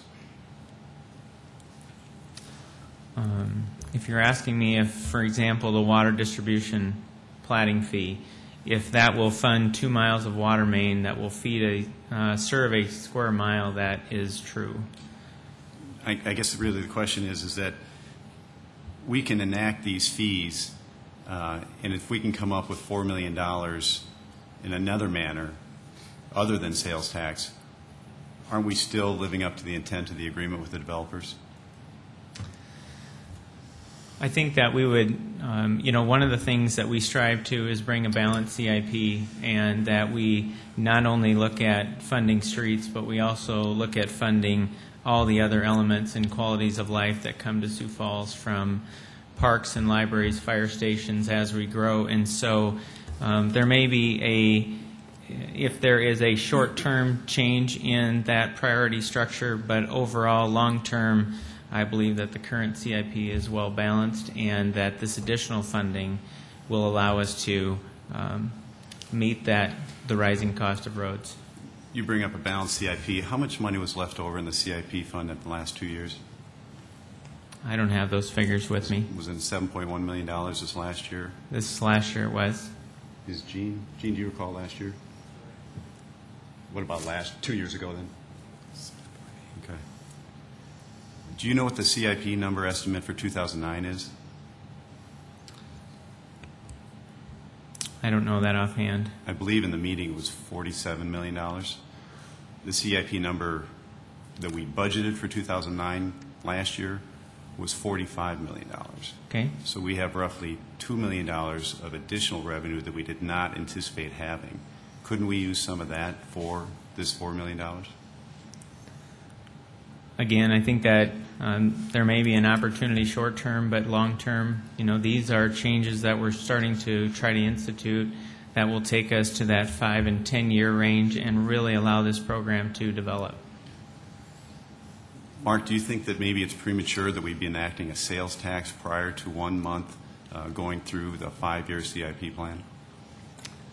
I actually think the timing is probably key as we develop and finalize the draft of the CIP and actually solidify the revenues that come into the CIP. So how do we know we can't save money elsewhere before going through the CIP? Well, I think every year, even though last year's 2008 to 2012 plan might show a difference in expected revenue for 2009, we sit down every year because we know that the 2009 projections will be the authorized dollars. And so those projects, if there's a key project that can potentially move up from 10 to 9, we take that opportunity. So the CIP changes a lot from year to year. Doesn't that further state the argument we should wait until after we've reviewed the plan? I think one of the key things that we want to do going forward is really get those first 3 years in the CIP very solid, and then if there are gaps that we can gain through competitive bidding or a potential project that has a significant delay, that we can move it up. But in general, our focus has been, let's set the first 3 years and get it in concrete, so to speak. And if there are funding opportunities, that those are the key projects that move up. Vern? Mark, if the council did believe that January 1st of 2009 was the effective date to do this, what is the latest date that the council could consider this and still make that January date? Well, essentially, we need 90 days notice to the Department of Revenue, and then in a typical fashion, probably 50 calendar days to take the process through council. Bob Jimson. Mark, Pat brought up the CIP. Is there anything in the CIP concerning the flood control project? There is. As we talked about last week with when the mayor and some of his staff went out to D.C. We did find a vehicle now that will allow us to essentially provide the vehicle so we can advance funding to the Corps of Engineers with the hope and intent that with our delegation that we'll get federal appropriations each year to retire that debt. However, that will have to be a placeholder in the CIP, which our estimates at this point will be $2.5 million per year, which that would account for the federal share, but also the city share to complete that project. We talked about that last week. That is another significant priority that will come to the city if you so choose to support that. And I think one of the keys in that flood control project are, again, 1,600 homes have gone into the new FEMA floodplain, and also almost $750 million of property has gone in. And so even with an accelerated funding stream of 2 significant construction years in 2009 and 2010, and then about an 8-month period in 2011 to address the maps, we will still have people purchasing their flood insurance. And so your answer is yes, we've in the draft CIP, we've provided a placeholder in debt service to allow us to bond. Again, we'll work hard with the delegation to secure federal funds each year to reimburse us at the end. Thank you. Further questions? No, thank you. Let's move to 34. First reading, an ordinance of the City of Sioux Falls, South Dakota, amending the revised ordinance of the city by adding reimbursement for non-residential city water utility customers, along with adding programmable timer reimbursement procedures. Good evening, Kevin Smith with the Office of Public Works. The proposed ordinance would achieve 3 primary objectives. First, it would expand the toilet reimbursement program to include non-residential customers. Secondly, it would expand the washer reimbursement program to also include non-residential customers. And third, it would add a new facet to our existing retrofit programs to offset the cost for both residential and non-residential customers who choose to replace older devices that can't accommodate an odd-even schedule of lawn watering for their underground irrigation systems. The amount of the third and final part of that is $80 for the first timer and $65 if you have multiple timers at one location. And this is something that we did talk to the Public Services Committee of the Council about last fall after we had a season of experience with odd-even lawn watering restrictions, and this is a direct response to some of the concerns that we had from residents who said, my timer doesn't accommodate odd-even. Questions of Kevin on item 34. Vernon? Kevin, for the benefit of those that weren't at Public Services, could you explain the benefits of odd-even versus every other day watering restrictions and what that means for the city's water flow? Well, there have been a lot of comments about what is better. Is it Monday, Wednesday, Friday, Tuesday, Thursday, Saturday, days of the week, versus the odd-even system? From a water supply, water treatment, water distribution standpoint, it is more manageable for the city to produce an even flow of water, which we did achieve last year, even though we had one of the hottest, driest Julys on record. We were able to meet demands with the odd-even system. One of the challenges with the Monday, Wednesday, Friday, Tuesday, Thursday, Saturday schedule is, what do you do with Sundays? The city of Brookings chose to take the route of, we'll let everybody water on Sundays, and guess what? Now they're stuck with a peak day of Sunday that they can't manage. Flip side of that is, all right, well, maybe we'll just prohibit all lawn watering on Sundays. And from a treatment and distribution standpoint, Randy Jansen, our water plant superintendent, may be better able to answer this question, but it is difficult to ramp up a system 5 days a week, 6 days a week, and basically bring it to a halt for one day, especially in the summer, and then try and ramp it up and fill everything for Monday. There is no best way nationally. The American Water Works Association is very active in promoting conservation measures. But from our research, every community is different.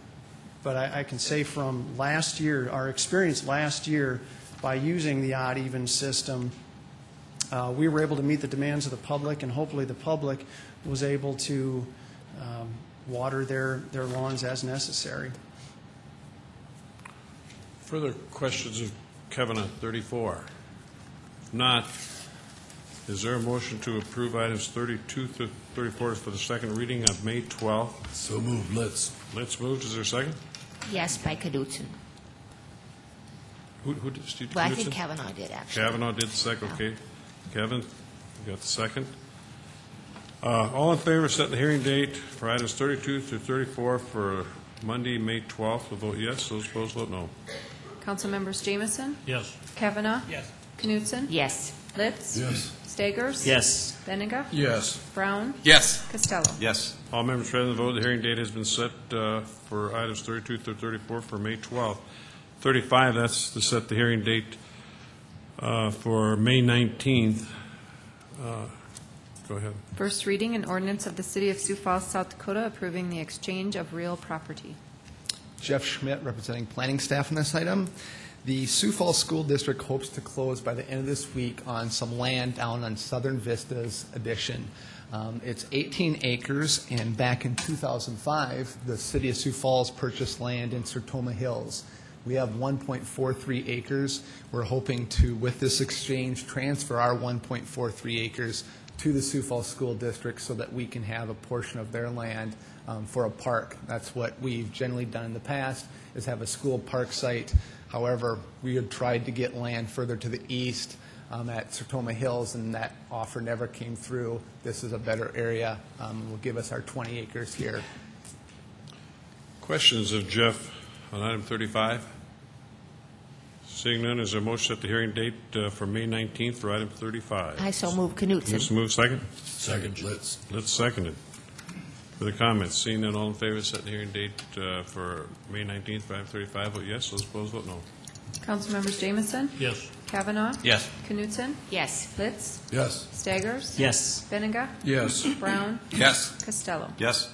All members present voted. The hearing date has been set for May 19th for item 35. Item 36. Deferred action, a resolution including certain contiguous territory within the corporate limits of the City of Sioux Falls, South Dakota. We have received a letter dated May 1st from Sam Appson, representing the petitioner of this annexation request, and the letter states that they would like to defer this indefinitely, which we would interpret as a withdrawal. Okay, it'll be noted that item 36 has been withdrawn. Item 37. A resolution restricting lawn watering.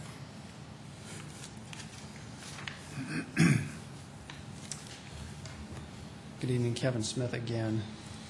As I noted just a moment ago, in response to what we learned last year as a water utility regarding the use of the odd-even lawn watering restrictions, we were able to manage to meet the demands of the public with the odd-even system in place. And I understand there's someone here from the irrigation industry to discuss the benefits of Monday, Wednesday, Friday, Tuesday, Thursday, Saturday, and I'm not really in a position to debate him on the relative merits of one system versus the other. But I can tell you that from the comments we heard from the public last year, they got it. It may have been a struggle early on because people didn't understand necessarily if they even lived at an odd or an even numbered address. But by the end of the summer, I think we had pretty good buy-in from the public. This measure, by going year-round, I think is one more example of the city's ongoing commitment to water conservation. Our position is if it's important to conserve water during June, July, and August, which is when we typically have the lawn watering conservation measures in place, then it should be just as important in May and just as important in September and October when not that long ago, 2002, we did have to extend the odd-even watering restrictions through the end of the year because it got hot and dry in August, stayed that way through the end of the year. This, while it may not be the perfect solution for every one of our 49,000 utility customers out there. It's proven. There are other communities in the country who've used it for decades very successfully to manage demands. And we think it is worthwhile for the city to consider. Questions of Kevin? Let's go with Bob and then Kermit. Kevin, just for the public out there, maybe refresh their memory as to what the watering restrictions are that are being proposed year-round. If you live at an odd numbered address, you would be able to, not have to, you would be able to water your lawn on odd number calendar dates. And in addition, there would be no lawn watering allowed between the hours of noon and 5 p.m. Thank you. Kermit? Yeah, Kevin, I was just wondering about the odd even. When we passed that the first time, was that just a temporary measure, or is that something that we have now permanent?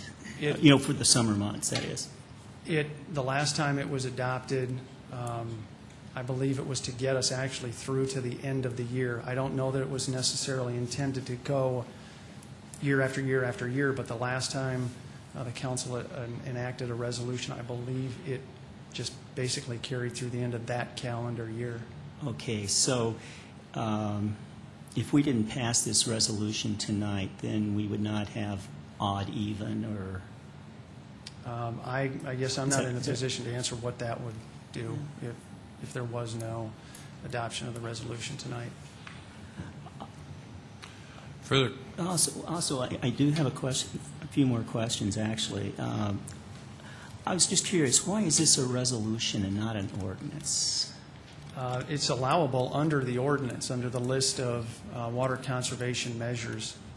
And I believe to enact that portion of the ordinance does take a resolution by the City Council. Okay. And then also, too, in this resolution here, if people violate this, I just want to clarify the maximum punishment. I'll defer to the city attorney on that.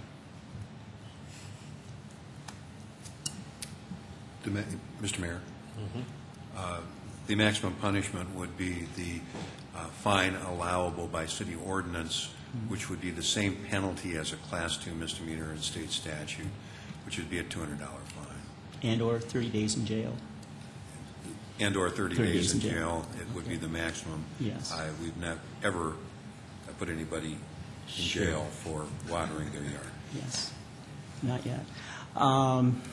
Also, too, you kind of responded to my next question, but I'm going to be very specific here. In regard to the second line in the resolution, it says, whereas watering restrictions are necessary on a year-round basis.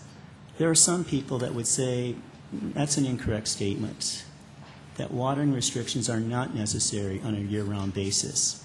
And one good argument would be that as the city of Sioux Falls, we've been in existence for about 150 years. And we've been able to survive over those years without having watering restrictions year-round. We get by without watering restrictions in January and February, March, and so forth, so that they're not really necessary on a year-round basis. So can you respond to maybe to the view that maybe that's not really a correct statement, that we need it year-round? I think for as much as the customers out there would like us to be consistent and clear in what the regulations are, whether it's lawn watering or anything else. I can do this, I can't do that, I should do this, should do that.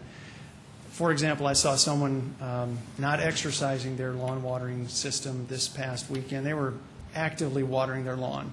And I would argue nobody last weekend should have been watering. That's first day of May. As well as those individuals who in years past I've seen water their lawns well into the months of October and November. Don't know why they do it, wish they wouldn't.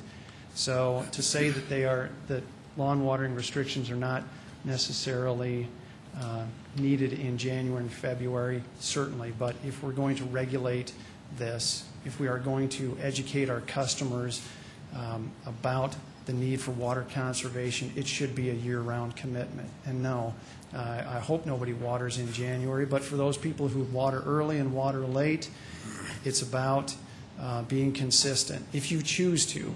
And I guess we don't prohibit anybody from watering in January, but if somebody ever did, I'd like them to at least adhere to the schedule that we're requesting. Yeah, because when we do have people watering, the city's making money, which is not all a bad thing either. But the thing is, this is being portrayed now as water conservation. How much water are we going to save when we institute this? One of the reasons we approached the Public Services Committee about continuing this is to help Randy Jansen, Water Plant Superintendent, manage peak day, peak hour demands. And this goes back to the 2002 summer season where we set our all-time record of 52 million gallons in one day. Within that one day, we got a peak hour equivalent of almost, I think, either 90 or 100 million gallons. People were literally using water faster than we could produce it. And that was 6 years ago and about 18,000 residents ago. Since that time, along with this position of lawn water conservation measures, along with our other plumbing retrofits, we're actually using less water per capita now than we did 6 years ago. In addition, last July, for example, peak day was either 43 or 44 million gallons. It works. And I understand there's a gentleman here from the irrigation industry who's going to lobby you to say, no, we should do Monday, Wednesday, Friday, Tuesday, Thursday, Saturday. I will tell you from past experience, from the demand, supply, treatment side of it, this is a good system that fits most of our needs. And are we losing revenue because we're not selling water? That's an ongoing debate within the industry, but we're talking about the sustainability of a resource for the next 50 to 100 years. And I don't think 50 years ago the water planners had any idea we'd be where we're at today. But I can tell you, we also don't have the opportunity to expand within the Big Sioux Basin. There are no more water rights to be had. We're maxed out, and I wish I could tell you that Lewis and Clark would be here by 2012, but I can't. So we are concerned with the long-term viability of our water utility. I guess, I agree with what you initially said there, that the primary reason for this is to better manage the water plant, to prevent the peaks and valleys and so forth. But I don't think it's been demonstrated that we're going to be saving any water, really. This is just a matter of management of water that people use. And I guess one concern that I have is this idea that really what's going on here with the city is just simply social engineering, conditioning people to these kind of regulations when they're not even needed. They're not even needed in January. They're not even needed in February, December, or whatever. And I've heard some people say, when we need regulations on the use of water is when we have a water shortage or when we're anticipating one, not just having this for the sake of having regulation. Can you respond to that? What we're having here is just regulation for the sake of regulation? I would say you don't have to go very far back in time. Look at the city of Atlanta last year. No water conservation measures until literally the well goes dry, and then what? They scrambled, and they still to this day have no outdoor lawn watering being allowed. And that is either you learn from the mistakes of the past or you're doomed to repeat them. We have seen from the desert Southwest, from the Front Range of the Colorado Rockies, what happens when you don't have a drought preparedness plan, when you don't enact proactive water conservation programs.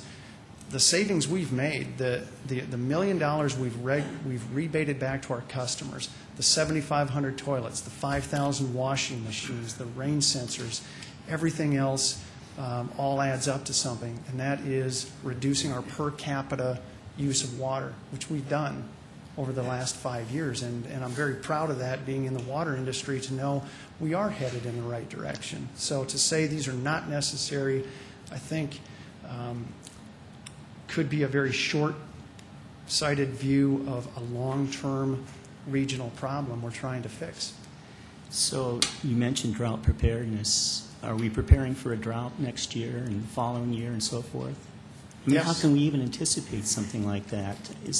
For years, in advance. We absolutely can't. We can't even predict the weather tomorrow. Well, So, I think it's important that we focus on, when there are real reasons to have water restrictions, not just doing this for the sake of the regulation. Let's move to Vernon. Just a couple of quick points.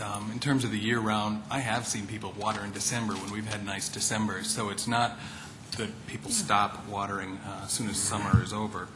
And secondly, even in my 4 years on the council, I've seen attitudes change in terms of water as a resource. I remember when my first year on the council, people complained about having water restrictions. Last year, people talked about, why do you not do this all the time? Why are we not conserving this resource? Third, we hear all the time how water will be as valuable a resource as oil is today, and you don't have to look very far to see that. Kevin mentioned Atlanta, Georgia last year.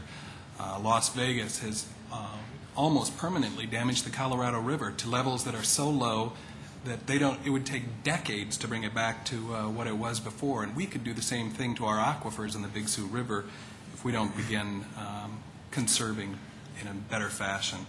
And finally, in terms of the timers, I have a timer on my lawn sprinkler system, but I don't use it. I just water when it needs it. Gone are the days that we can just set them and forget them. We need to conserve it, and we need to just use them when our lawn truly needs it.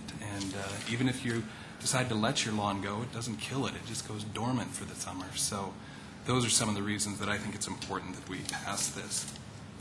Further questions? Bob, Just a couple of comments here, something along what Vernon was talking about. I could program my DVD to record a show a year from now, but the sprinkler folks can't figure out how to get the timing down on an irrigation system. The other part is someday, and I hope it's not in my lifetime, we are going to look back at this and think it utter madness that we even talked about letting anybody dump perfectly good water on their grass. 150 years ago when the city came around, if you dumped water on your lawn, they probably would laugh at you if they didn't lock you up. We're heading towards that, folks, and I hope we're ready, and I hope that we have some progressive measures at hand for when that comes. Further questions, quickly? Yeah, I do have we're talking about conserving water, and of course, what happens is that, a lot of the water that goes through Sioux Falls doesn't end up on the lawns of the residents of Sioux Falls. It continues down the Big Sioux River to the Missouri River to the Mississippi River into the Gulf of Mexico. That's where a lot of this water ends up.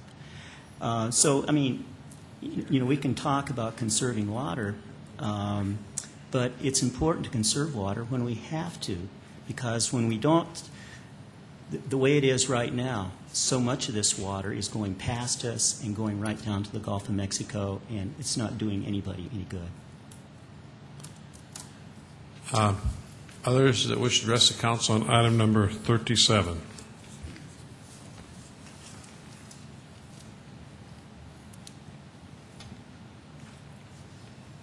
I'm Bill Knutson with Bill Sprinklers from Sioux Falls here. I agree that we need water conservation, and odd, even watering days are fine. The trouble with going to calendar odd, even days are probably 60% of the timers that are out there right now do not water odd, even. They're set up on a 7-day schedule, so if you set them odd, even 1 week, the next week they're off. The new timers that come out probably in the last 4 or 5 years that water odd even, Rainbird, Hunter, Toro, and there's a couple others. They will water odd even, but they'll water odd even every other day. So you cannot set them up to water odd even and take out certain days to water like twice a week or once a week. They're going to water 3 times a week that odd week and then 4 times the next week. The reason that we kind of talked about it as irrigation contractors of doing like a Monday, Wednesday, Friday, Tuesday, Thursday, Saturday, or even a Monday, Wednesday, Saturday, Tuesday, Thursday, Sunday, and nobody waters on like a Saturday or a Friday or a Sunday, is most of the timers that are in existence would be programmable to water from 0 times to 3 times a week, maximum. So consequently, you could water once a week, you could water twice a week, you could water 3 times a week. You know, your choice. If you go to the even odd and even odd timers, you're going to be forced to water even and odd if they're already set. And the homeowner's got to have to turn them off, or the business is going to have to turn them off or take times out. So the only reason that we suggest that going to the 3-day, pick 3 days against odd and pick 3 days against even, is it's a lot easier to do. It has the same effect as far as water usage, because you're still only watering 3 times a week or 4 times a week. So your peaks are not going to be changeable. And you're still going to be conserving water. You're not going to be raising your peaks. And that's kind of the way that I wanted to bring information to you about it and stuff. Also, you would not need to have a rebate for a timer that really doesn't do a whole lot for you. Questions of Bill? Dee? Bill, a question, I guess it kind of comes off from a comment that Councilor Brown made a moment ago, is even though I have had an automatic sprinkler for a long time, it really has been quite a few years since I've had mine set to water that many times a day. And I guess from the experts, you know, you're really an expert in this area, and I guess from the literature you've read and so forth, I mean, to take adequate care of a person's lawn, in your estimation, how many times do you really need to water a week? I would say most of the time, if you water twice a week, that's more than adequate. You know, and then when it gets dry, if we have a dry month like Kevin alluded to, and last year in July, I think it was, you may need to water a 3rd time. But yet in the spring, in the fall, you may need to only water 1 time. You know, and like Councilman Steiger said, you know, if it's a wet year, nobody's going to be watering anyway. I mean, the Lord takes care of it at that point, and you don't need to water.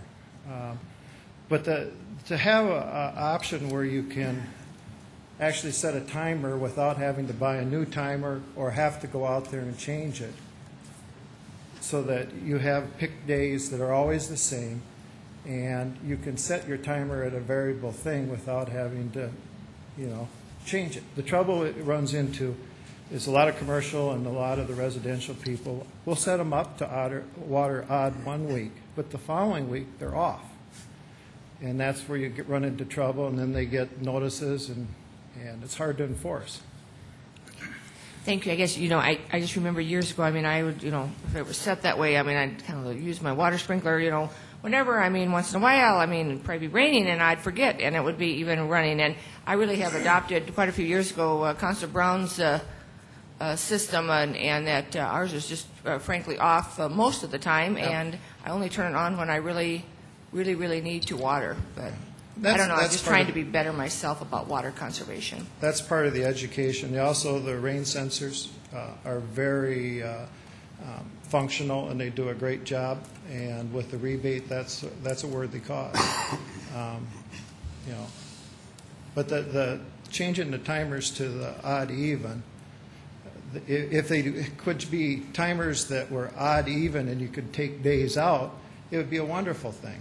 You know, but it's forcing you, if you buy those and put them in and say odd even, they're going to do odd even every other day with no way to make them variable.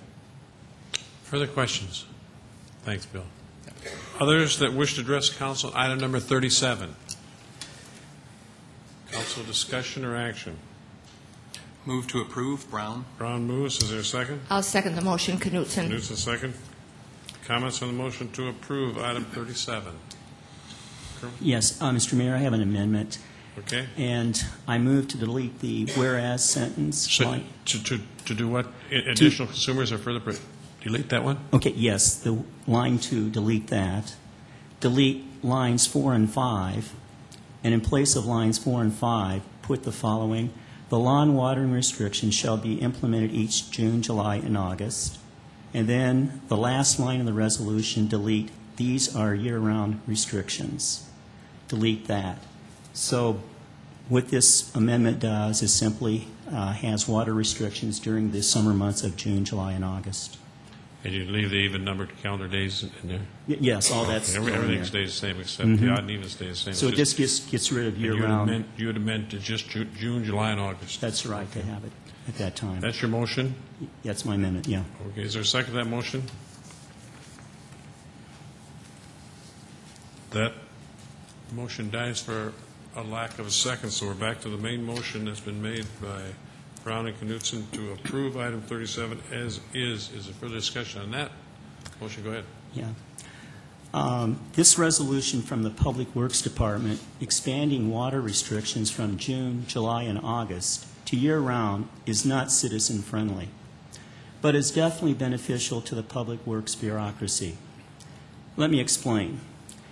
This resolution expands restrictions on the innocent act of watering grass to now include the months of January, where we've already learned not many people water, February, March, April, May, September, October, November, and December.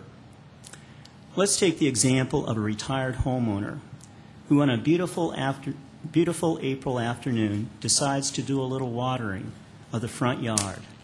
On the surface, a perfectly innocent activity.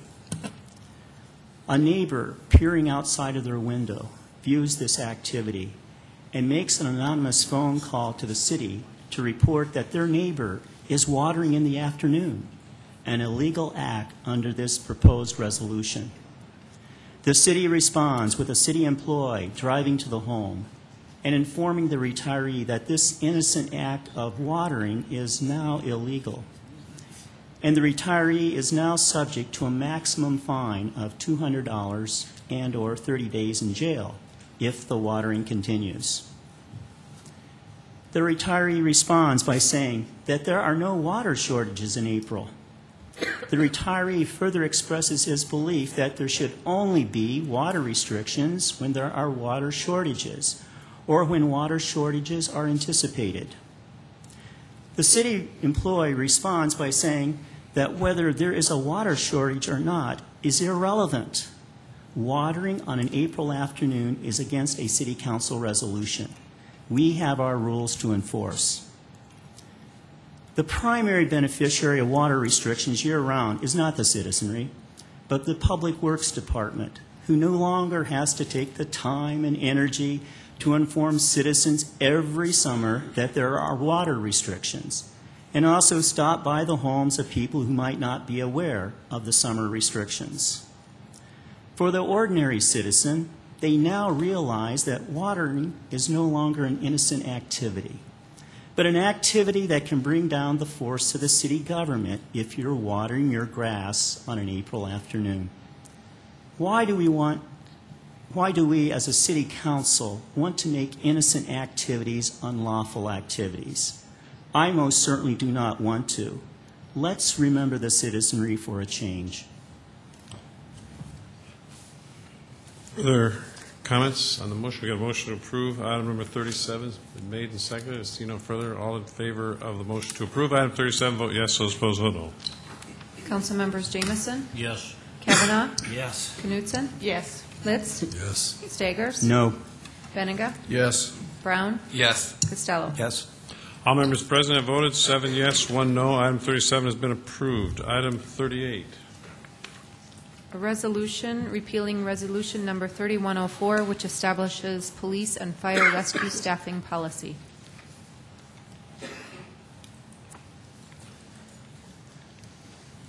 Mr. Mayor? Go ahead. This budget process for 2009 is in progress. The mayor has issued an executive order, I believe 8.08 for this year, that establishes a 5-year staffing plan. And this resolution impedes that 5-year staffing plan and the budget process.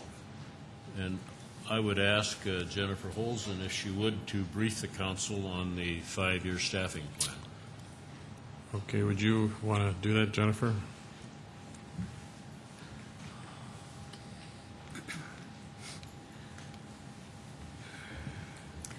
Jennifer Holson, Director of Human Resources.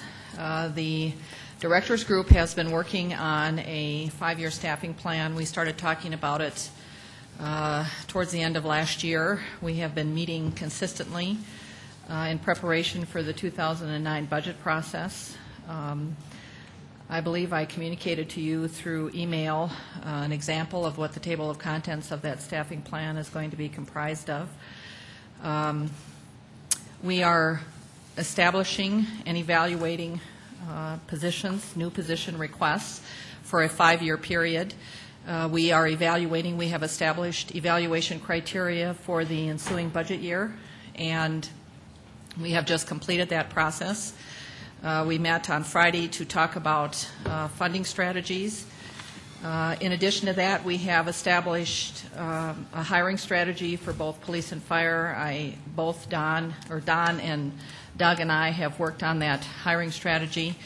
We have included in the budget for 2009 and as part of that hiring strategy that we will provide overlaps for additional hires in both police and fire in order to keep up with the census and attrition rates for the department. So I believe that the 5-year staffing plan is very comprehensive and addresses staffing not only for police and fire but also for all the departments in the city.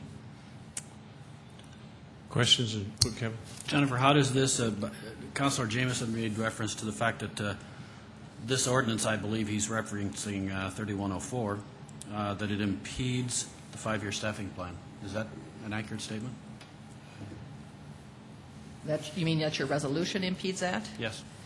I don't know that it necessarily impedes it. I think it makes it difficult to address staffing for all departments in relation to what some call an arbitrary ratio for police and fire. Some would go. Yeah, some. Further questions of Jennifer on item 38? Pat. Jennifer, are you at a point where you can share with us some of the expected hirings from 2009, 10, 11 to 12 for both police and fire? Or is that something that you're not ready to discuss quite